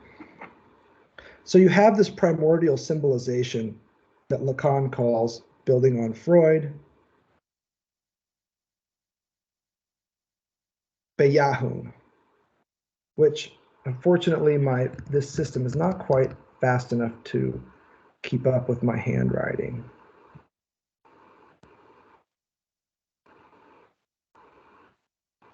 This is, in German, it means affirmation. What happens in primordial symbolization is that you accept the prohibitions that the paternal figure, whoever that is, brings into your life. You accept that in order to have your needs met, you have to use language. You affirm that. Now, in the case of psychosis, something different happens. You deny that process. You insist, in fact, that it hasn't happened at all. Ooh, wait a minute. Hold up, I have something even cooler to show you. I may already have this as an image. Hold up, y'all. Which will save us some work. Yes. Okay, check this out. Here are the terms in German, ready for your approval and perhaps negation. So we can get rid of this. The first term is Bejahung. Can you all see this okay in pink? Yes. Yeah. Thank you. Okay. So this Bejahung here, this is a primitive affirmation of language and acceptance of language. And what you're accepting there fundamentally is the name of the father. Verwerfung, I mean, Lacan's messing with it's a very weak reading of Freud, but this means foreclosure.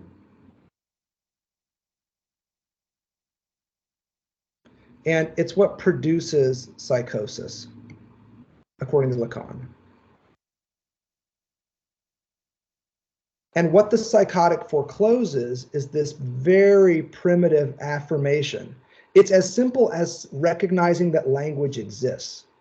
So for instance, if somebody walks up to you and says, "Ampigon hasayo," okay, you might not speak Korean and you might not know what's being asked of you, but you sure as hell recognize that as a language.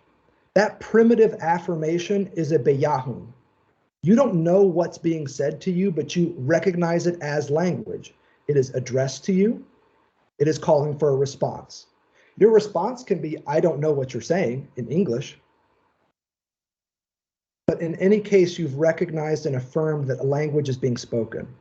Similarly, you can think about a disagreement that you might have with your roommate or friend or family member. Let's say you have a disagreement about who was the last one to do the dishes. And you're saying it was you who did it, and thus your roommate's turn. Your roommate's like, "Fuck you, man, I did it last time, you know it, blah, blah, blah." You're gonna have a disagreement, okay? At no point in that disagreement, I hope, is someone going to pull out a gun and pop a cap in your ass. There will be no stabbing. There will be no hands thrown. This probably won't even involve yelling. It'll just be a disagreement. All of those rules and assumptions about the fair movement through a disagreement is Bejahung. They are affirmed and accepted even prior to the fight. The Bejahung here is the rules of the game that you accept. And it suggests that implicit, presupposed by every disagreement, whether it is a physical conflict, the invasion of another country, or a disagreement about who did the dishes, is an implicit, presupposed groundwork of rules and norms and expectations. In other words, a symbolic structure. That's why for Bejahung, we mean primordial symbolization, affirmed.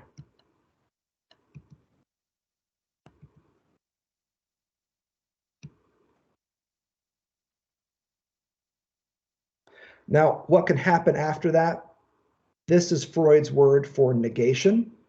This is his 1925 essay that Lacan makes a lot of and invites his friend Hippolyte to comment on that I mentioned earlier.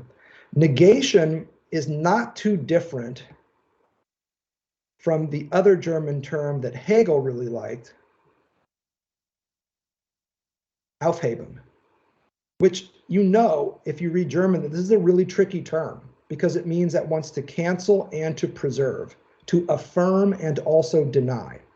And Lacan's point here is that with Verneinung or negation, in order to negate something, you have to first determine that it exists in the first place to be negated. So Verneinung presupposes a primitive affirmation that the thing to be negated in fact exists. And then this, for those of you that know, is repression.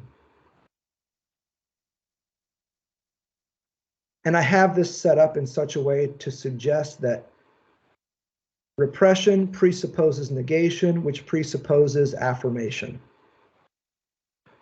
All of which is denied to the psychotic.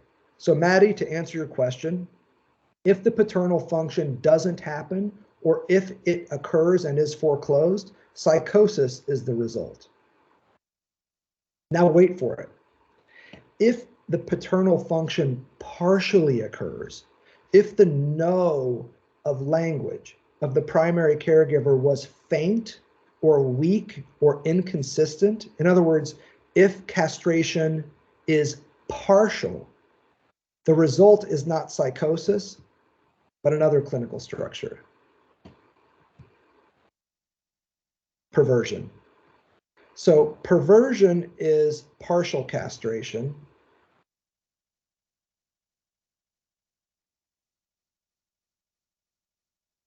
Psychosis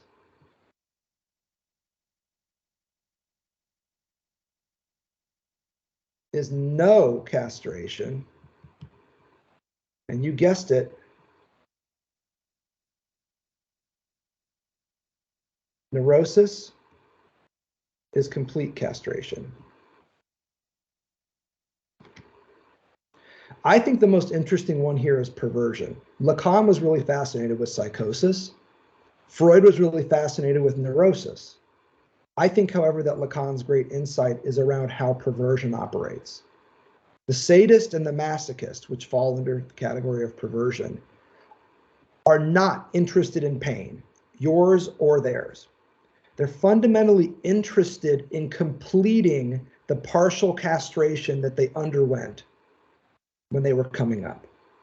They want to amplify the law. The sadist doesn't want to hit you with the whip. What gets them off is showing it to you, talking to you about how bad you've been, about how much you deserve this. What they're doing in this moment is amplifying the law that they only partially received through the paternal function. So Maddie, this is the second answer to your question. If the paternal function is partial or faint, one of the clinical structures that can emerge according to Lacan is perversion. And people who fall into this category of perversion are going to be people who are working very hard to amplify and shore up their weak relationship to the symbolic, to the law. And usually the way that they get that amped up is by injecting the law with jouissance, making you scream for it. But it's not about your pain. It's about the legislative function of prohibition that exists only weakly in their lives. I don't mean weakly as in every week. I mean faintly, shallowly, incompletely.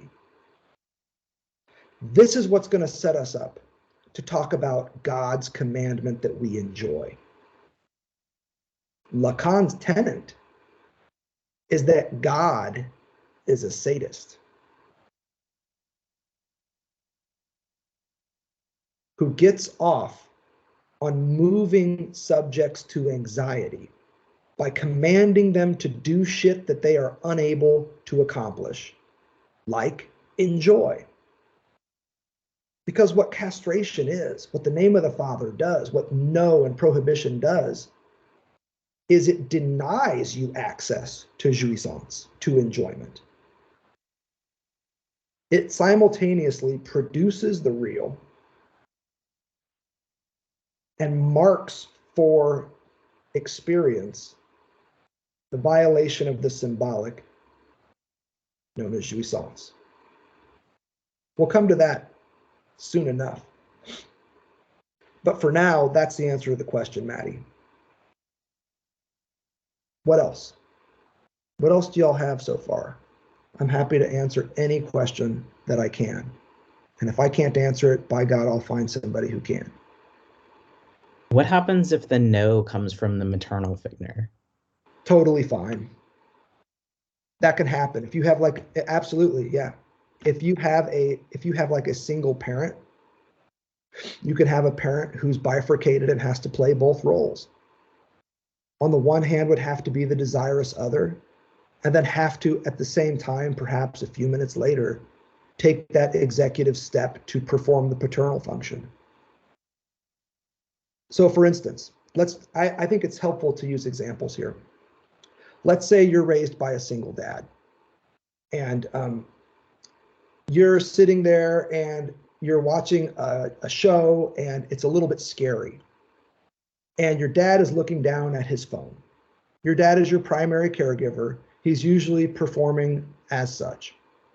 He's looking down at his phone in a moment of scary stuff happening on the screen, and he laughs out loud. And you think to yourself, what the hell is going on over there? I'm terrified and you're laughing. What on earth are you looking at? Then the child immediately realizes that the dad is looking down at his phone at some cat video about a cat who lost all its fur and it's growing back in patches, and it's really hilarious and amazing, and wow, what a terrific cat mom this person is to take care. It's inspiring and hilarious. That's the best story ever, right? One of the things that the dad could say in this moment is, oh, don't worry, honey, it's just grown-up stuff. That is the paternal function, is to create a barrier that tells the child, first, you don't have to worry about what this is. I've got this, it's just grown-up stuff. And by introducing that cut or that barrier in a way like contains the child.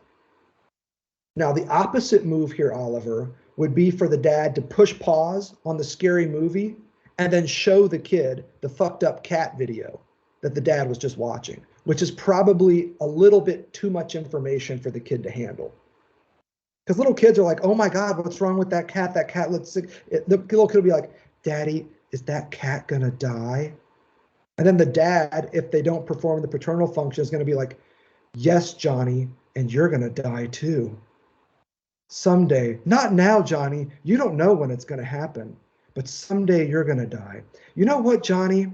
We've got a history of heart disease in this family, and I feel a little palpitation in my own chest right now as I look at this cat.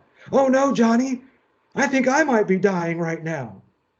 Now, if you're a little kid and your parent is doing shit like this, I exaggerate for effect, right? The result is anxiety, because all the feelings and experiences that the kid was having, which the kid thought they were having with their parent, are now completely overrun, overwhelmed. The fear that the child now has regarding the potential death of their primary caregiver, remember, it's a single dad we're talking about here, so completely overwhelms the fear that they had while watching a movie that they know is fake, that anxiety is the result. So if there's just one person, one of the things that can happen is that that person can do a good job of keeping their desire in check and not letting it overwhelm the child by saying things like, that's just a grown-up topic. I'll explain it to you when you would get a little older. That kind of stuff can be helpful. It can perform that prohibitive, protective function that the paternal figure is designed to do. So you can have two people performing separate functions or one person doing both. That's an option here. What will usually happen as well, if you have a single parent, and here, I mean, I'm only just working with the logic that Lacan gives us here. If indeed the name of the father is primarily invoked by whoever plays the maternal part for you, you can imagine a situation where you've got a single parent who says things all the time, like when you act up, they look at the ceiling and say, oh Lord, here we go. As my grandmother always used to say to me. She said, oh Lordy, every time I did something fucking wacko. She would invoke God's name. She would say, oh Lord, look at this child. And then she'd usually command me to go get her fly swatter. But more often than not, she invoked the name of the Father. Capital F, Father, God. So, in other words, you might not even need to perform the paternal function because you can invoke a third party just in your speech. That's why I gave you the examples of what would your mother think if she were here? Just wait until your father gets home. Baby Jesus does not appreciate you touching yourself like that. You see, so in this moment, a single parent occupying the primary caregiver role can invoke the authority of a third party that does the work of intervening in the imaginary dyad, what Lacan calls the dual relation between the child and the primary caregiver. That's good parenting if you're an only parent. You can invoke the third symbolically. Don't forget, the paternal function is a symbolic function. The maternal function is an imaginary function. I say the paternal function is symbolic because it is what cuts in to the imaginary, introducing a gap or a cut that is the very condition of symbolicity. Now, this is heady Lacanian shit, but this is actually what he's talking about. The foundation of language is an absence, a cut, a gap, a furrow, a lack. And that lack is best represented in the simple prohibition, no. Whatever your first word was, whatever the first word you heard and recognized as a word was, its function was prohibitive. Its function was as no.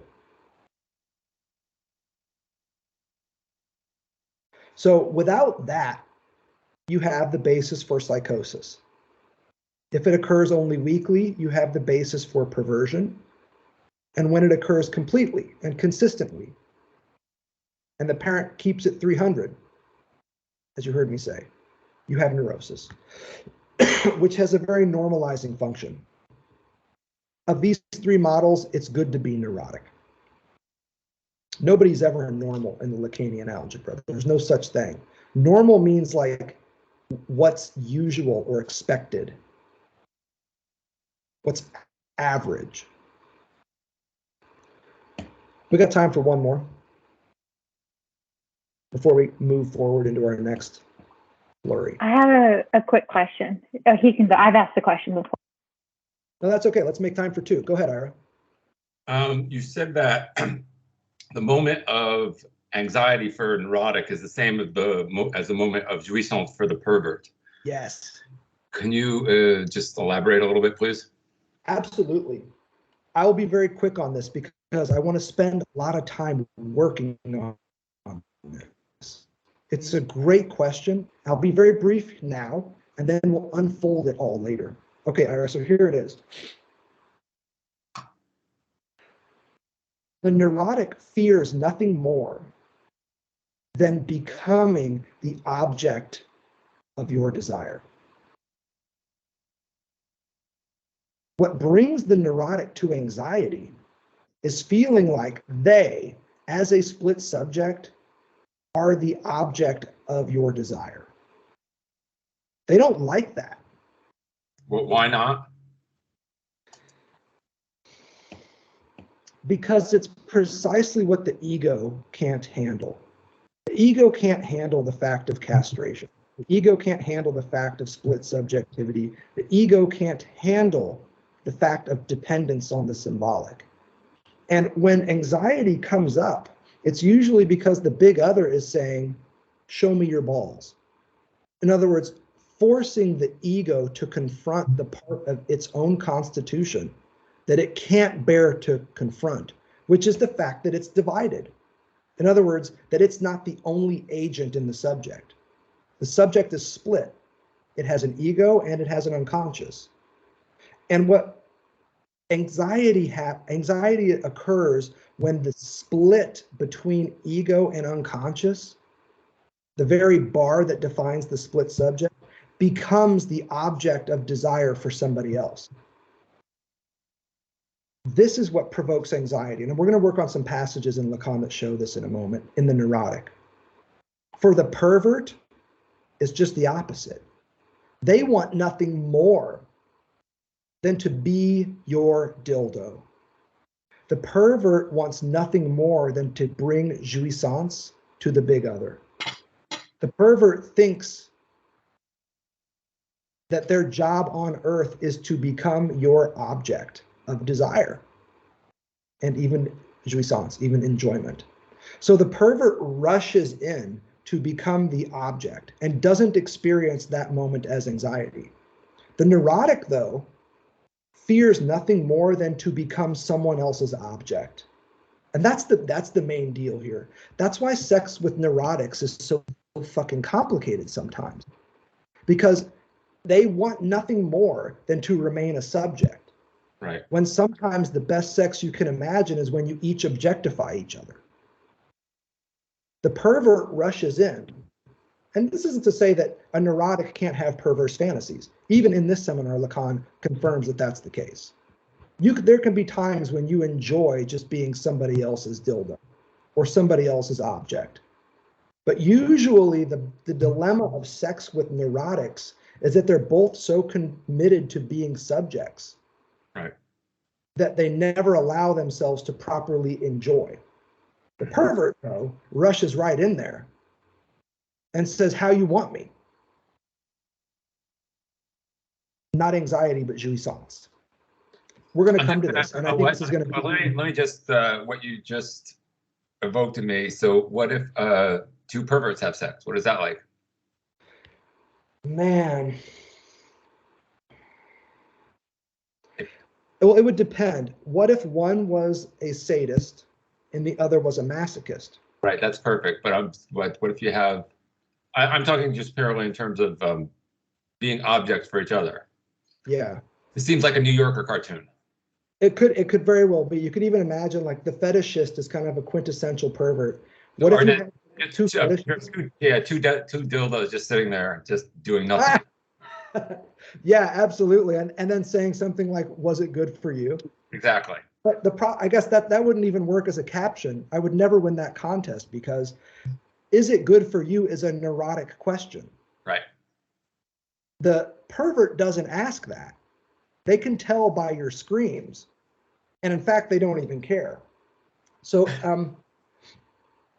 it's interesting to think. I believe that I'm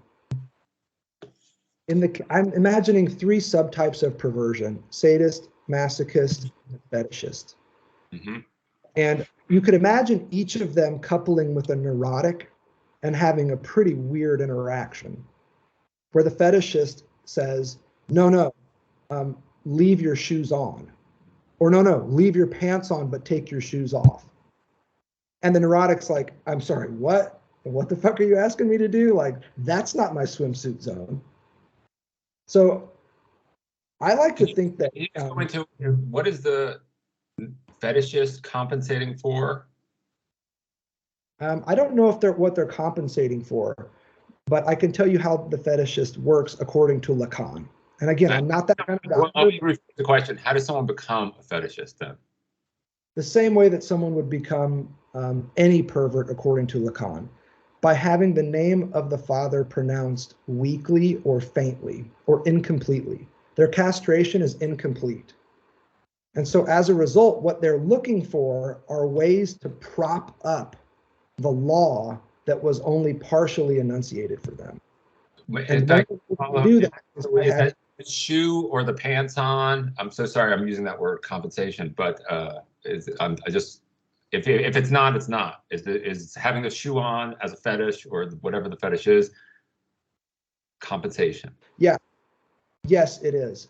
According to Lacan, the fetish object, whatever it's going to be, buttons, zippers, feet, whatever the case it is an attempt to recover the imaginary phallus that the paternal function said mommy doesn't have. Got it. So that's the deal here, is that if the paternal function were completed, the subject would be neurotic, and they would just accept that mommy doesn't have the phallus and I can't be it for her. And I'm just gonna get on with it. The pervert, though, did not have, according to Lacan, that paternal function completed. And as a result, they still harbor the hope that maybe mommy really does have a phallus. I don't know what it is, but I did hear daddy once refer to mommy's down there as her button. And so here the subject, the child, might think, okay, it's about buttons. Buttons is the phallus. I knew she had one.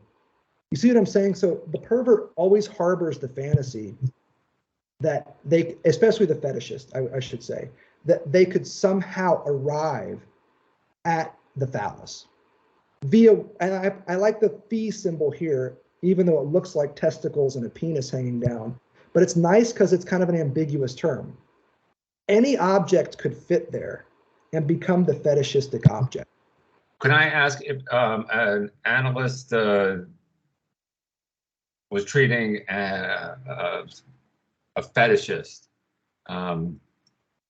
What would the analyst be trying to accomplish? Man, that is such a tricky question, and it's one that plagues Lacanians constantly, I believe, because some Lacanians don't believe that psychoanalysis of a Lacanian sort works on perverts. And I mean that in the clinical sense. I don't believe that. And in fact, some will say, and it doesn't work for psychotics either. I don't particularly believe that either. And I think you can read in Lacan ways that he has developed techniques for working with each. I can't speak to that part of the technique. I don't really know how an analyst, because I'm not one, would treat a pervert, but I know where to look for the answer. Where? It's in Bruce Fink's book, A Clinical Introduction to Lacanian Psychoanalysis. The latter part of that book has some pretty good discussions and elaborate case histories for fetishists in particular. And that's where I came up with the buttons reference. So I would think Fink is a good person. And if this is a topic that everybody's super interested in, we could absolutely holler at a clinician and bring them in here and ask them the question. But I would think that from a Lacanian point of view, if the pervert struggles to get the law amplified, the first step would be to make that known, and certainly not to fall into the trap of being an overly emphatic therapist. That might be a start on this topic. If we can just parse one more thing, and I would love to have an analyst comment on this. So in my understanding, the analyst shows up as the big other, l'autre for the analysand, and I understand how that would work with the neurotic. And then my understanding of a psychotic is they actually don't have an unconscious in some ways. So I kind of understand how if the analyst is showing up as l'autre, that works for the psychotic. So it would be interesting to hear in terms of subject and object, what role the analyst feels that they should play for the fetishist. Yeah. So particular. I see what you're saying about the psychotic, and I would just clarify that it's not that the psychotic doesn't have an unconscious. It's that psychotics, it's like it's all unconscious. It's like the psychotic doesn't have anything else. So I'm so sorry, I'm going to butt up against that. I'm a therapist, not an analyst, and I've worked with schizophrenics, and it feels when I've worked with them that they have to speak everything. It's like everything is a signifier. So that's what I kind of mean by don't have a subconscious, because everything is just there. That comports, that lines up. Yeah. So foreclosure, according to Lacan, is this process where the name of the father is ejected from the unconscious. Right. And as Oliver, what passage did you just throw up from Lacan's seminar on the psychoses? That could be useful here for Ira. Topic of psychosis. It's kind of like the whole page, but Where is it? What is it? In seminar 3, page 41, what part in the subject talks, analysis says it's the unconscious. Naturally, for this question to make sense, you have to have already admitted that the unconscious is something that speaks within the subject, beyond the subject, and even when the subject doesn't know it, and that says more about him than he believes. Analysis says that in the psychoses, this is what speaks. Yeah, so the unconscious is just constantly rattling on. That lines up here. It still, though, leaves unanswered. Thank you, Oliver. It still leaves unanswered. Ira's question here is, what does the analyst do if they make the clinical diagnosis of perversion? And in particular, we're asking, like, what do you do with a fetishist who's struggling? And that's what would drive them to analysis, right? You don't show up because everything's going great and everybody's willing to play your button game. You show up because the button game has stopped working somehow. It no longer produces the same effect. So let's put that question down, and I'll put it to an analyst and see what I get. And if I don't get anything super clear, I'll just invite them to come in and be ambiguous for us in person. Yeah. Great. It's a terrific question. In the meantime, anybody who wants to follow up on this, I would again recommend Bruce Fink's Clinical Introduction to Lacan. Note in particular his case analysis of the dude with the button fetish, because I believe that might answer some of these questions. But if I can't get a quick answer from a friend in San Francisco, I'll get Bruce directly and see what he says about this. Maybe even see if he can join us one of these times. I love this question from Ira because it does put us on the path of perversion and neurosis relative to anxiety. And what we have so far, just to be clear, is that what produces anxiety in the neurotic allows jouissance in the pervert. And now we're going to see if we can support this. But first, hold up. Desiree, I believe you had a question too at the same time as Ira did. Do you want to follow up and pose your question? No, it's okay. I'll just follow up with an email. It's no problem. Okay. Anybody else before we take the next turn? Okay, in that case, this is wonderful. Try page 45. I'm going to give you some passages here to just sit on and think about. And then we're going to look at the graph of desire one more time, and I'm going to try and trace out the pathway of perversion and the pathway of neurosis.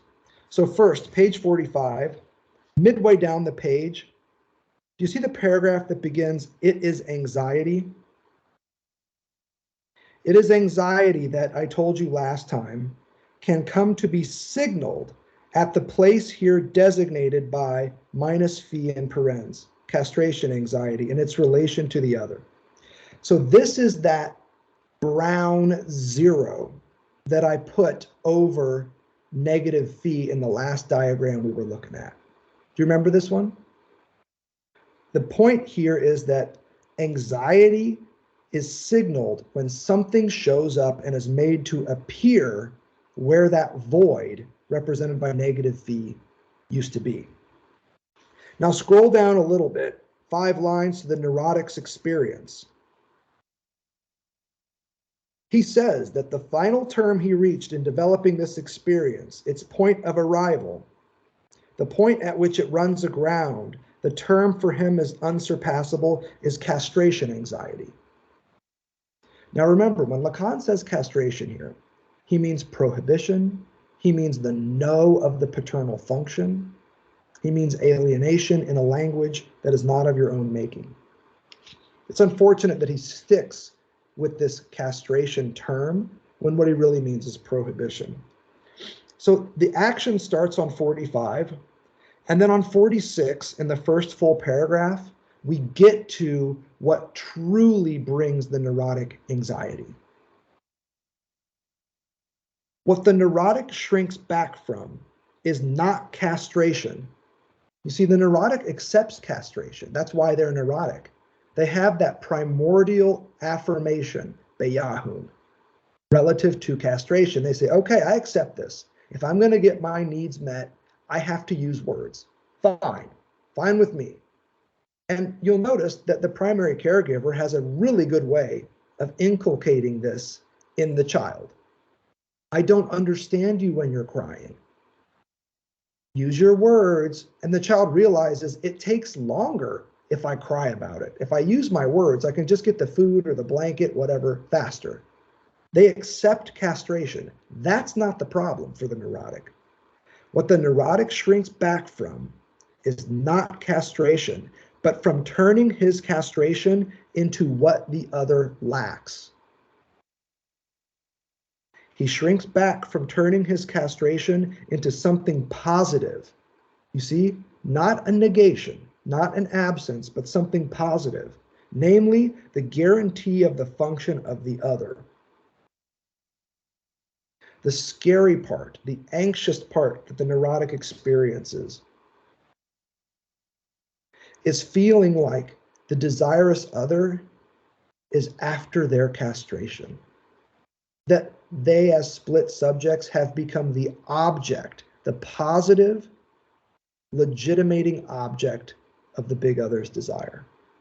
That's why the praying mantis example is relevant here. It's angst-provoking because youth suspect that you might be the object of their desire. And that if you know about praying mantises, if you're wearing the male mask, you're about to be fuck killed. The female praying mantis is going to fuck you and then bite your head off. And you don't know if that's going to happen or not because you don't know which mask you're wearing, if you recall the image from page 5. In this moment, what brings you anxiety is the possibility that you might be the positive object of their desire. You might be what they want. Now, I want to show you a different diagram here that might help us elaborate this. So I'm going to go back to our board. I'm going to save this one real quick if I can, and give us one more to work with. And again, I'm going to post all these images so you'll have them when you need them.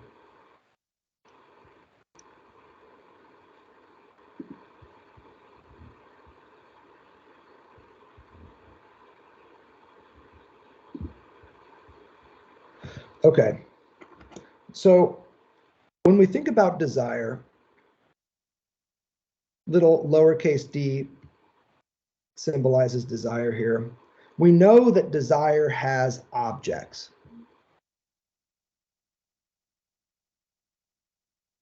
We know that there are things that desire wants. You can list right now on your fingers all the things that you want. It might be a new car, it might be a new job, it might be more money. The question of what is very easily answered.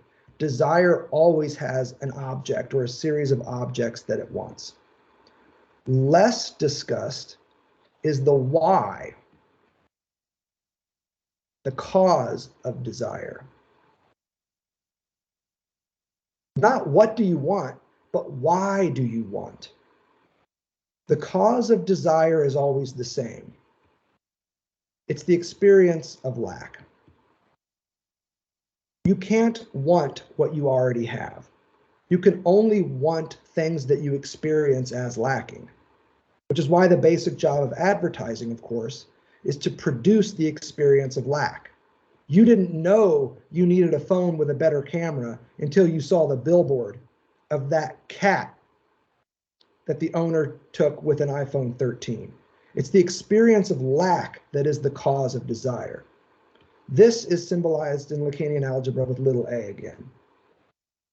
The same little a that we derived from negative phi.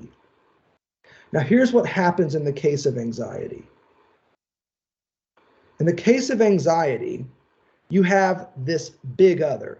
We're going to say desire of A, which is how Lacan writes it in that formula on page 25. So I'm just going to stick with this. Desire of a barred other. Okay, this is their desire, the desire of the big other.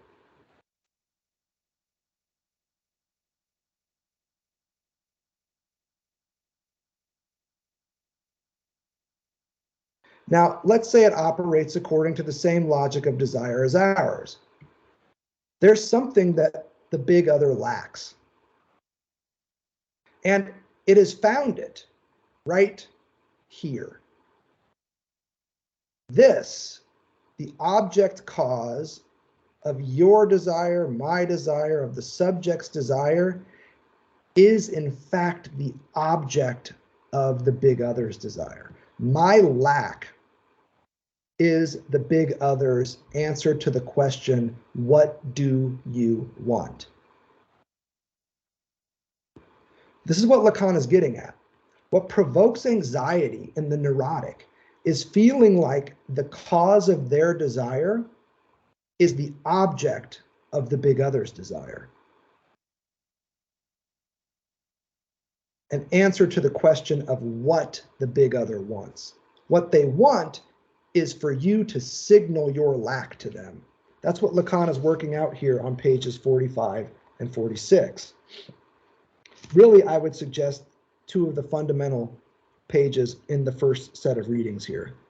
If you scroll down on 46, he says a bunch of wild ass shit about an immense fiction and asks, what does jouissance have to do with this? You can see it in the middle of the paragraph. Now check out this sentence that begins, this he can only ensure for himself on page 46 by means of a signifier. And this signifier is necessarily missing. The subject is summoned to this missing place to tender the exact change in the shape of the sign of his own castration.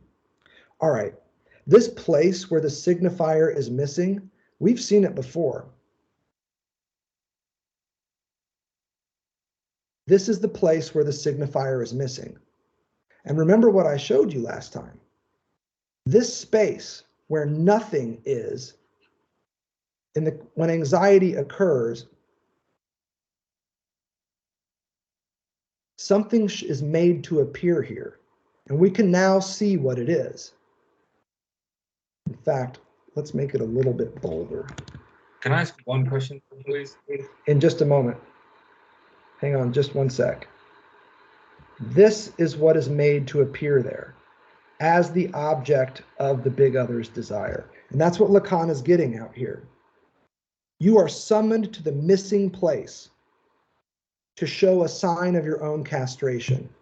This is what is made to appear as an object, as a positive guarantee for the big other in the place where your gap, your cut, your little a was.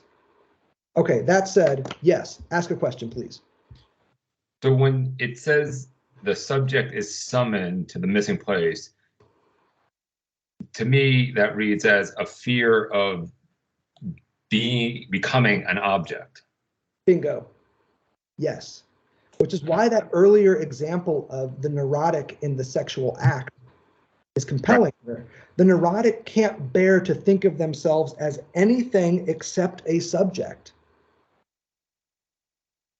And what happens in anxiety is they are told that they are nothing more than an object for somebody else's desire.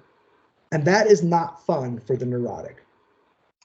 For me, and I don't believe Lacan uses this word, it seems to be a question of agency, where the subject has agency, but the object doesn't. Yeah, that could work here. Okay. Agency is a fuzzy word in Lacan because there's an automated function to agency that he likes. But I see what you're getting at, Ira, and I think that it does work here. The neurotic fears that not only are they already dependent on a symbolic system that's not of their own creation, they've accepted castration, but now even the sense of containment and consistency and identity that the symbolic provides them, in other words, their sense of self as an ego, even that is now on the chopping block. And the big other says, it's not enough for me that you have accepted castration. I want you to show me. Prove to me that you've accepted it. Prove to me. Cut off that piece of skin from the tip of your dick and show it to me. I want to see it. Show me the foreskin. Nothing is more terrifying to the neurotic than that. The one thing that they have accepted in their life, castration, is now also about to be taken from them, to become an object for somebody else's desire. Can I just clarify that word, accept castration? For me, it seems, or the language that as a psychotherapist, not an analyst, it's to assimilate regulation or to become self-regulated. Is that analogous? Yep, absolutely. That works wonderfully here. Lacan is just pointing at the media by which you regulate. And he's going to say that that media is always linguistic, that we're using signifiers, whether it's language or symbols or images, whatever the case may be, we're always using the medium of symbolicity to regulate, of society, the norms and things by which we regulate. So I think that works terrific. And I'm so happy that you're here posing these questions because it keeps us on the narrow and keeps us focused on therapeutic horizons. So dynamite. How are you with this so far? Do you see what I've done here with the blue and the yellow? Anxiety for the neurotic is what happens when their lack or cause of desire becomes the object of somebody else's desire. Is that clear? All right, so I'm going to save this one again. I can't explain all of this as I would like. because I also want to honor your time, and I recognize that we've got about 25 minutes left. So I want to make a final push. And that push is to show you, I hope, what happens when the neurotic starts to feel anxious. And we can do that, I think, by tracing a pathway through the graph of desire.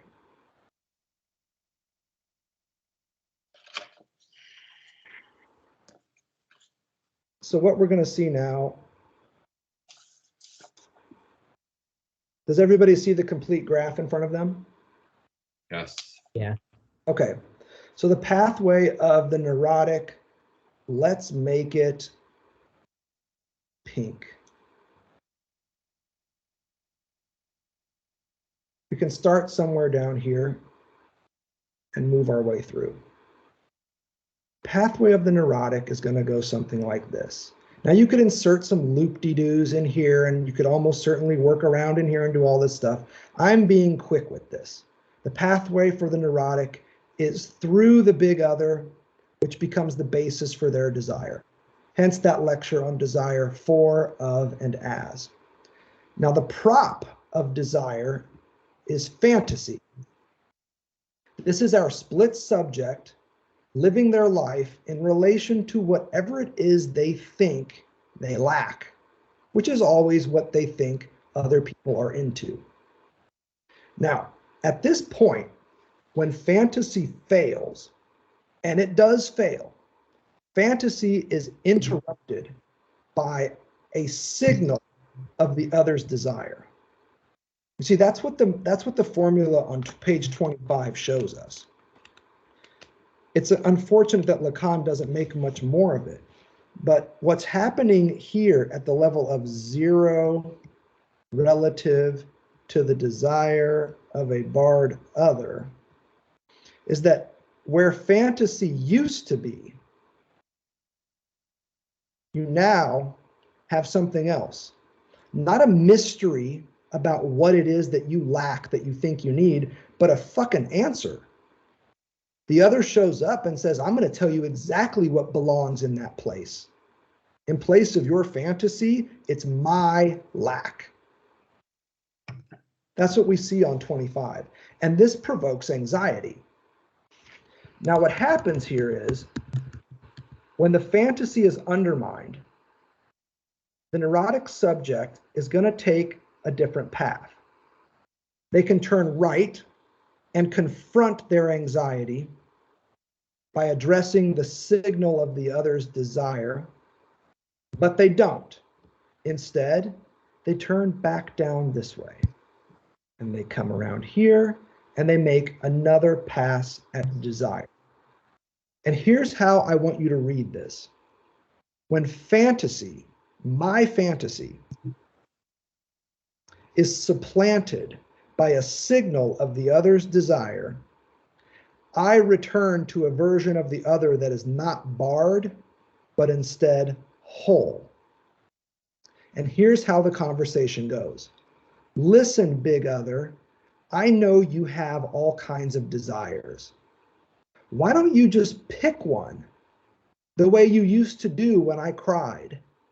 Pick one the way you always picked a blanket whenever I cried. Pick one of your desires and tell me what it is. This is the matheme for drive. But this D is the demand of the big other. So here it is again.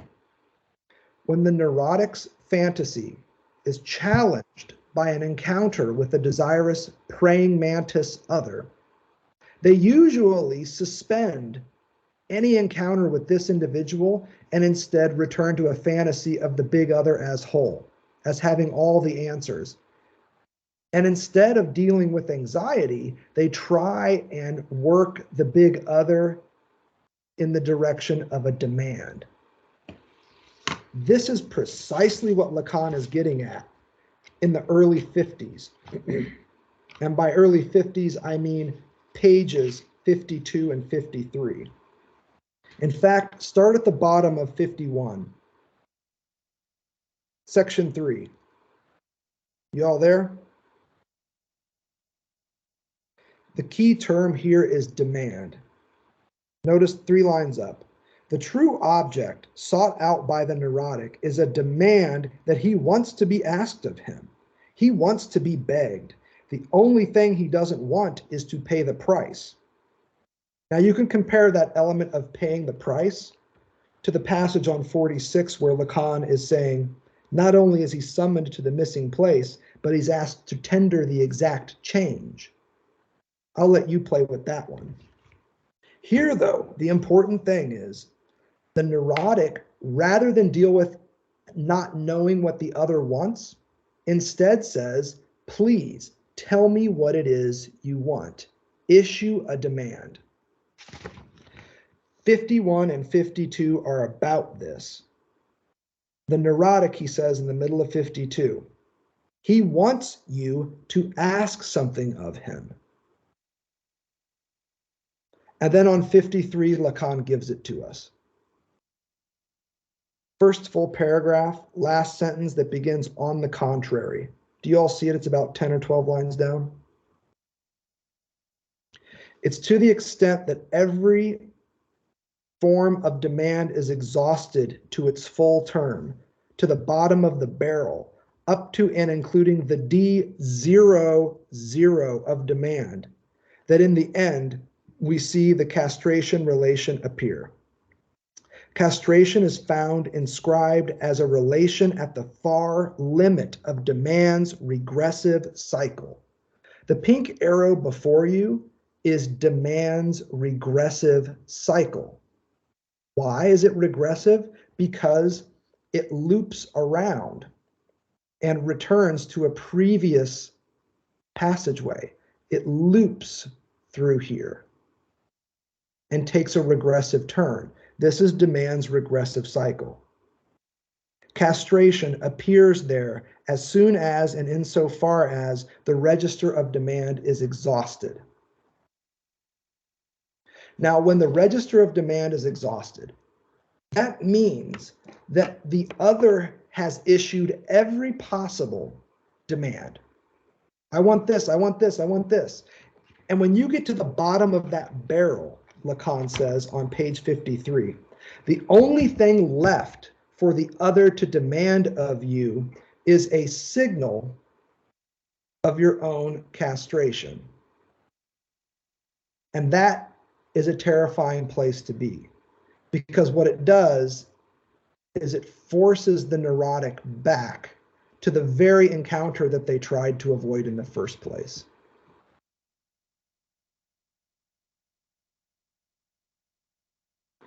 The neurotic tried to avoid anxiety by turning left at failed fantasy. And again, I know I'm asking a lot of you because I'm just using these terms like they're regular words.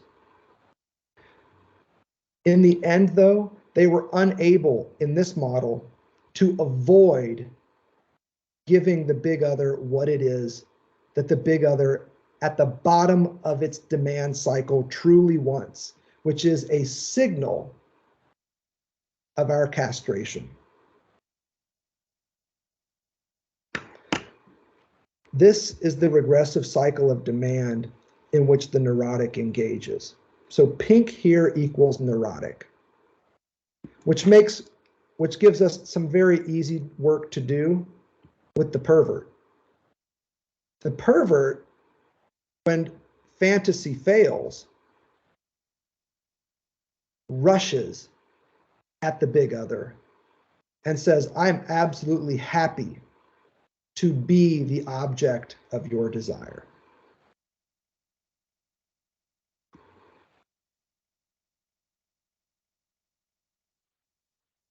Perversion has no problem making this move, and they do not feel anxiety about it. Instead, they feel jouissance. They actually enjoy playing that part. Whereas for the neurotic, it's a highly anxious place to be.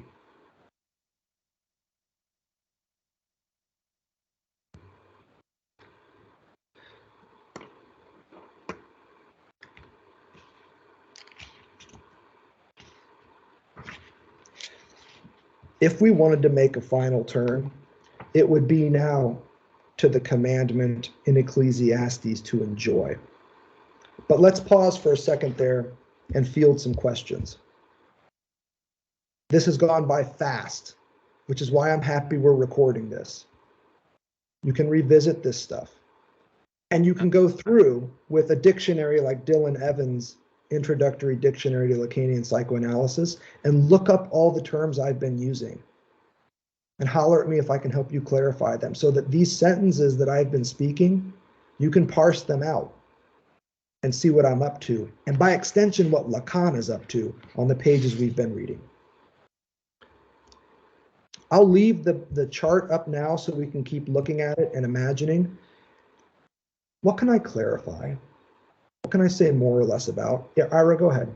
So what would constitute a signal or symbol of castration? And I'm fuzzy on whose point of view that would be from. Is it from the subject or from l'autre?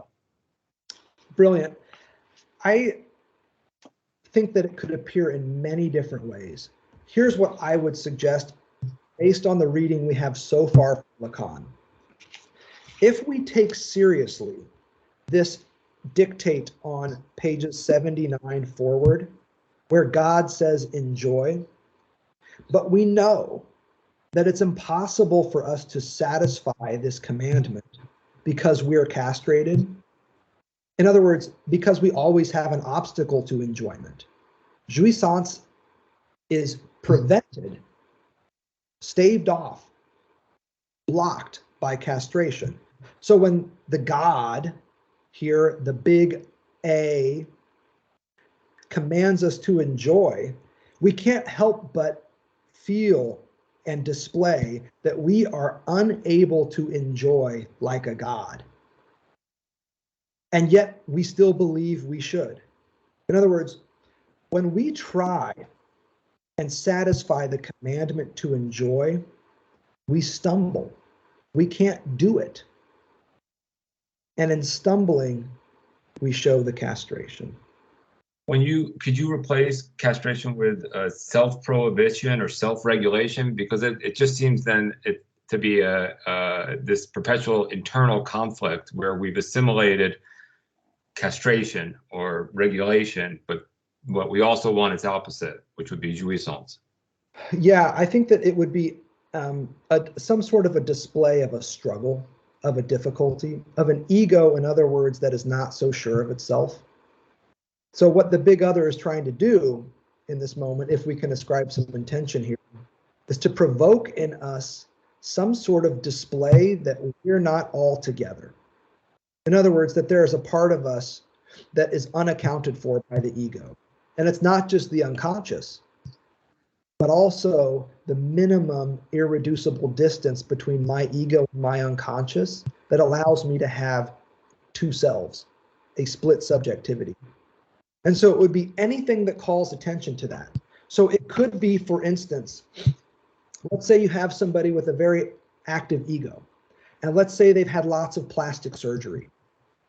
And let's say that you can tell that they are older than they are appearing to look. You can see where I'm going with this. Back up into a more everyday example, where you have people posting images of themselves, let's say on their faculty profile, let's say on their dating profile, pictures of themselves from an earlier age. Pictures of themselves as they still at some level think they look or wish they looked. And then you meet this person in public on a date and you almost don't even recognize them. You're like, yo, you look absolutely nothing like your pictures. What the fuck? Right? We have terms for this. We have derogatory terms for people who throw up images of themselves online that don't comport with who and what they actually look like today. Now, if you go on one of these dates and you see somebody and they're like, oh, hey, it's you, I'm over here. And you respond and say something like, oh, sorry, I didn't recognize you. You look nothing like you do in your pictures. You know how that person's going to respond. There's that moment of hesitation. That moment of anxiety, because the question now is, do you mean that I'm more handsome or more beautiful than I appear online? Which would be good, because that means I'm wearing the female praying mantis mask. Or do you mean that I'm a hideous sack of shit now that looks nothing like the amazing lure I threw out on Tinder for you? Not knowing is the cause of anxiety. In this moment, you, by saying you look nothing like your picture online, are the desirous big other. You are the female praying mantis who is rolling up on somebody who doesn't know what mask they're wearing. And the result is anxiety, because this person is going to stammer, they're going to stumble, and they're probably going to say something like, what do you mean? Or maybe they'll make a joke out of it. This, if we were playing the anxiety game, if you were somebody who got off on provoking anxiety in another person, would be that signal, Ira, of their split subjectivity, of the fact that you have called them out. You have called out their split subjectivity, their split between their in real life appearance and their online appearance. The part of them that looks fabulous online but shitty in person, or vice versa. But when you call that out, that provokes anxiety in them. The reason why Lacan turns to the sadist in this moment is because it's the sadist who gets off on provoking anxiety in other people. The sadist doesn't get off on hurting you. The sadist gets off on making you squirm. The sadist, if they enjoyed hurting you, they wouldn't tell you about their diabolical plan to take over the world while they're torturing you. They would just torture you. If they were going to kill you, they would just do it. They wouldn't need to hang the damsel in distress over a pool of sharks wearing laser beams on their head, tie you to a chair, and then slowly lower her into the sharks. The sadistic villain, mustache twisting, evil, stereotypically evil being is acting in this way, performing sadism, because what they get off on is not murdering your love and not murdering you, but watching you anxiously not know what's going to come next. They get off on your anxiety. That's why the sadist is queued up after this discussion. First, we get this emphasis on God telling you to enjoy, exclamation point. But you can't because you're castrated. Jouissance is off limits. And so you stumble when you try. Ecclesiastes, if you read, commands that life is pointless, you're going to die anyway, and you don't know when it's going to come. So go out and have some fun, y'all. Drink some beers, fuck your partner, jerk off in the fountain, whatever the case is, whatever gets you off, go out there and have some fun, man. Just do it, God says. Okay, so God, in this moment, though, knows that you just can't. You can't help but worry about tomorrow. You can't help but do your work and feel shitty about it sometimes. Sometimes you don't want to fuck your wife. You feel me? Ecclesiastes specifies, go fuck your wife, you know. That's why I'm using it. I'm just throwing it out to be heteronormative. There are all these barriers to the types of enjoyment that Ecclesiastes commands. This is why we start to get the inkling that for Lacan, God is not just any pervert. God is a sadist. God is the person on the date who shows up and says, you look nothing like your picture, and then waits and watches to see how you respond. It's not about hurting you. It's about causing you to feel anxious. So these are two examples, Ira, of how this fourth subject would be made to show up as an object of the other's desire in anxiety.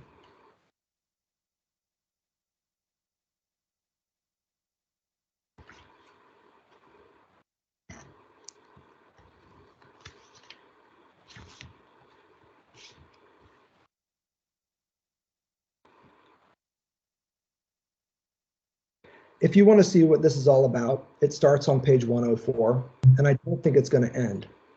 In fact, I predict that as this seminar goes on, it'll still be about anxiety, but there's going to be a lot in here about sadism and masochism. And this is one of the reasons why, is that the desirous big other, who is fundamentally unchecked and getting off on your anxiety, is a sadist. Check out page 104, the paragraph that begins, "It is not so much." You can see it for yourself. It's not so much the other party's suffering that is being sought in the sadistic intention as his anxiety. I noted this with the little sign, dollar sign next to a zero. In this formula from my second lesson of this year, that's page 25, by the way, the formula we've been working with.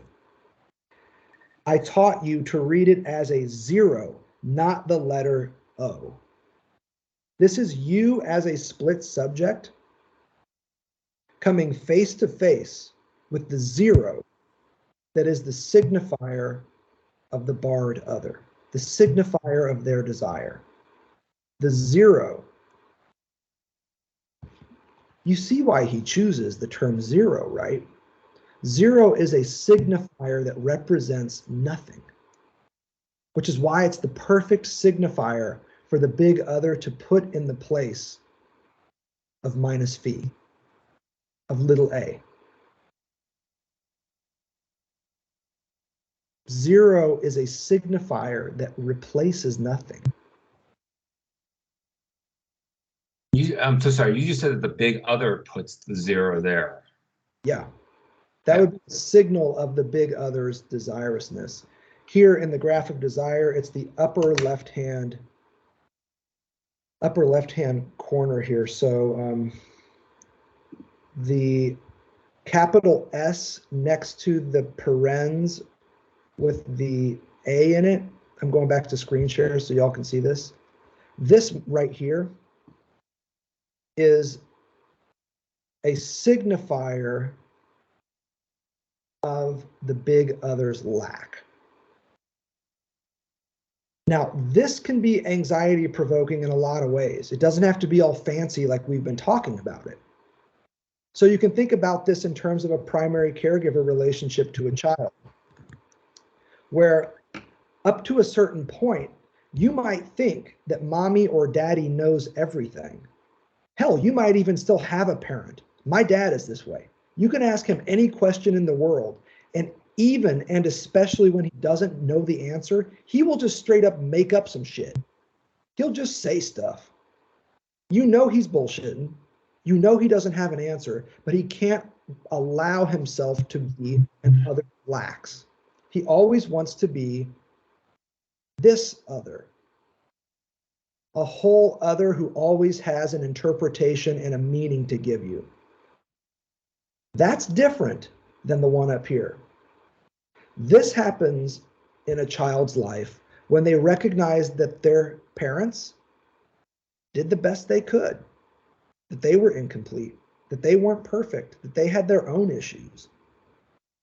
When you can let your parents off the hook while still keeping them on. This is when you accept that they are barred others just like you. And I would just suggest, as we look toward the end of tonight's session, that this is exactly why Lacan brings up love on page 108 at the bottom.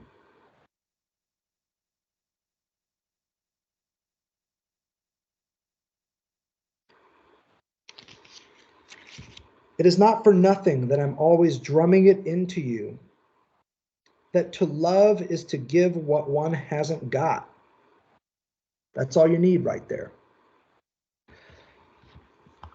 To love, for Lacan, is to give someone else what you yourself don't have.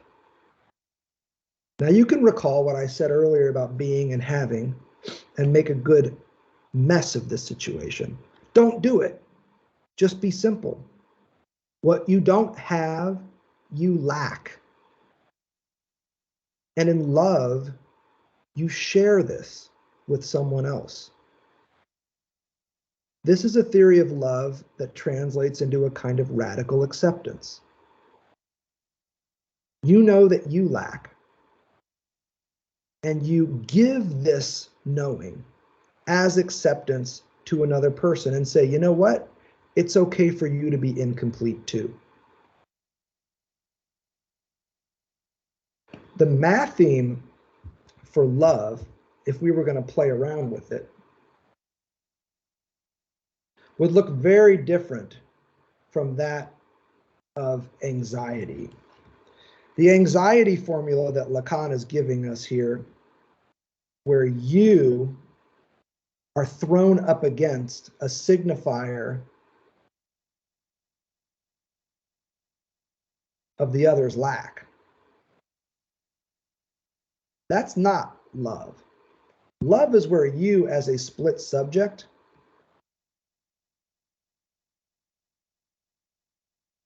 can live your life in relation to somebody else who's also split.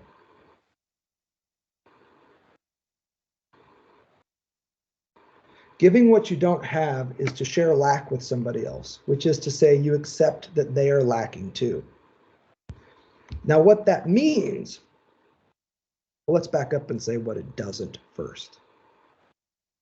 It doesn't mean that their lack is your object of desire.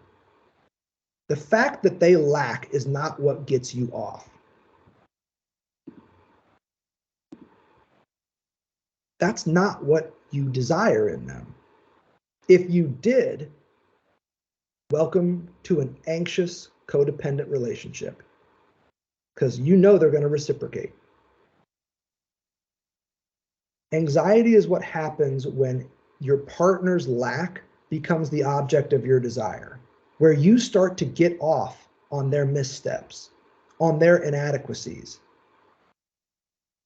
Your grandparents were probably this way, where one is always nagging the other. Stereotypically, the grandfather nagging the grandmother for her poor cooking, always marking her inadequacies. And her saying, "Oh, Pappy, knock it off," or whatever the hell she used to say. Or your grandmother knocking your stereotypical grandfather for not being the man he used to be. Or constantly remarking, showing pictures of being like, "Your grandfather was so handsome," as he's sitting in the other room withering. Notice how her voice is so handsome.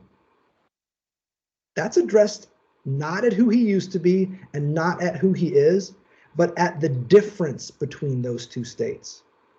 What gets her going is his utter awareness that he's not who he used to be.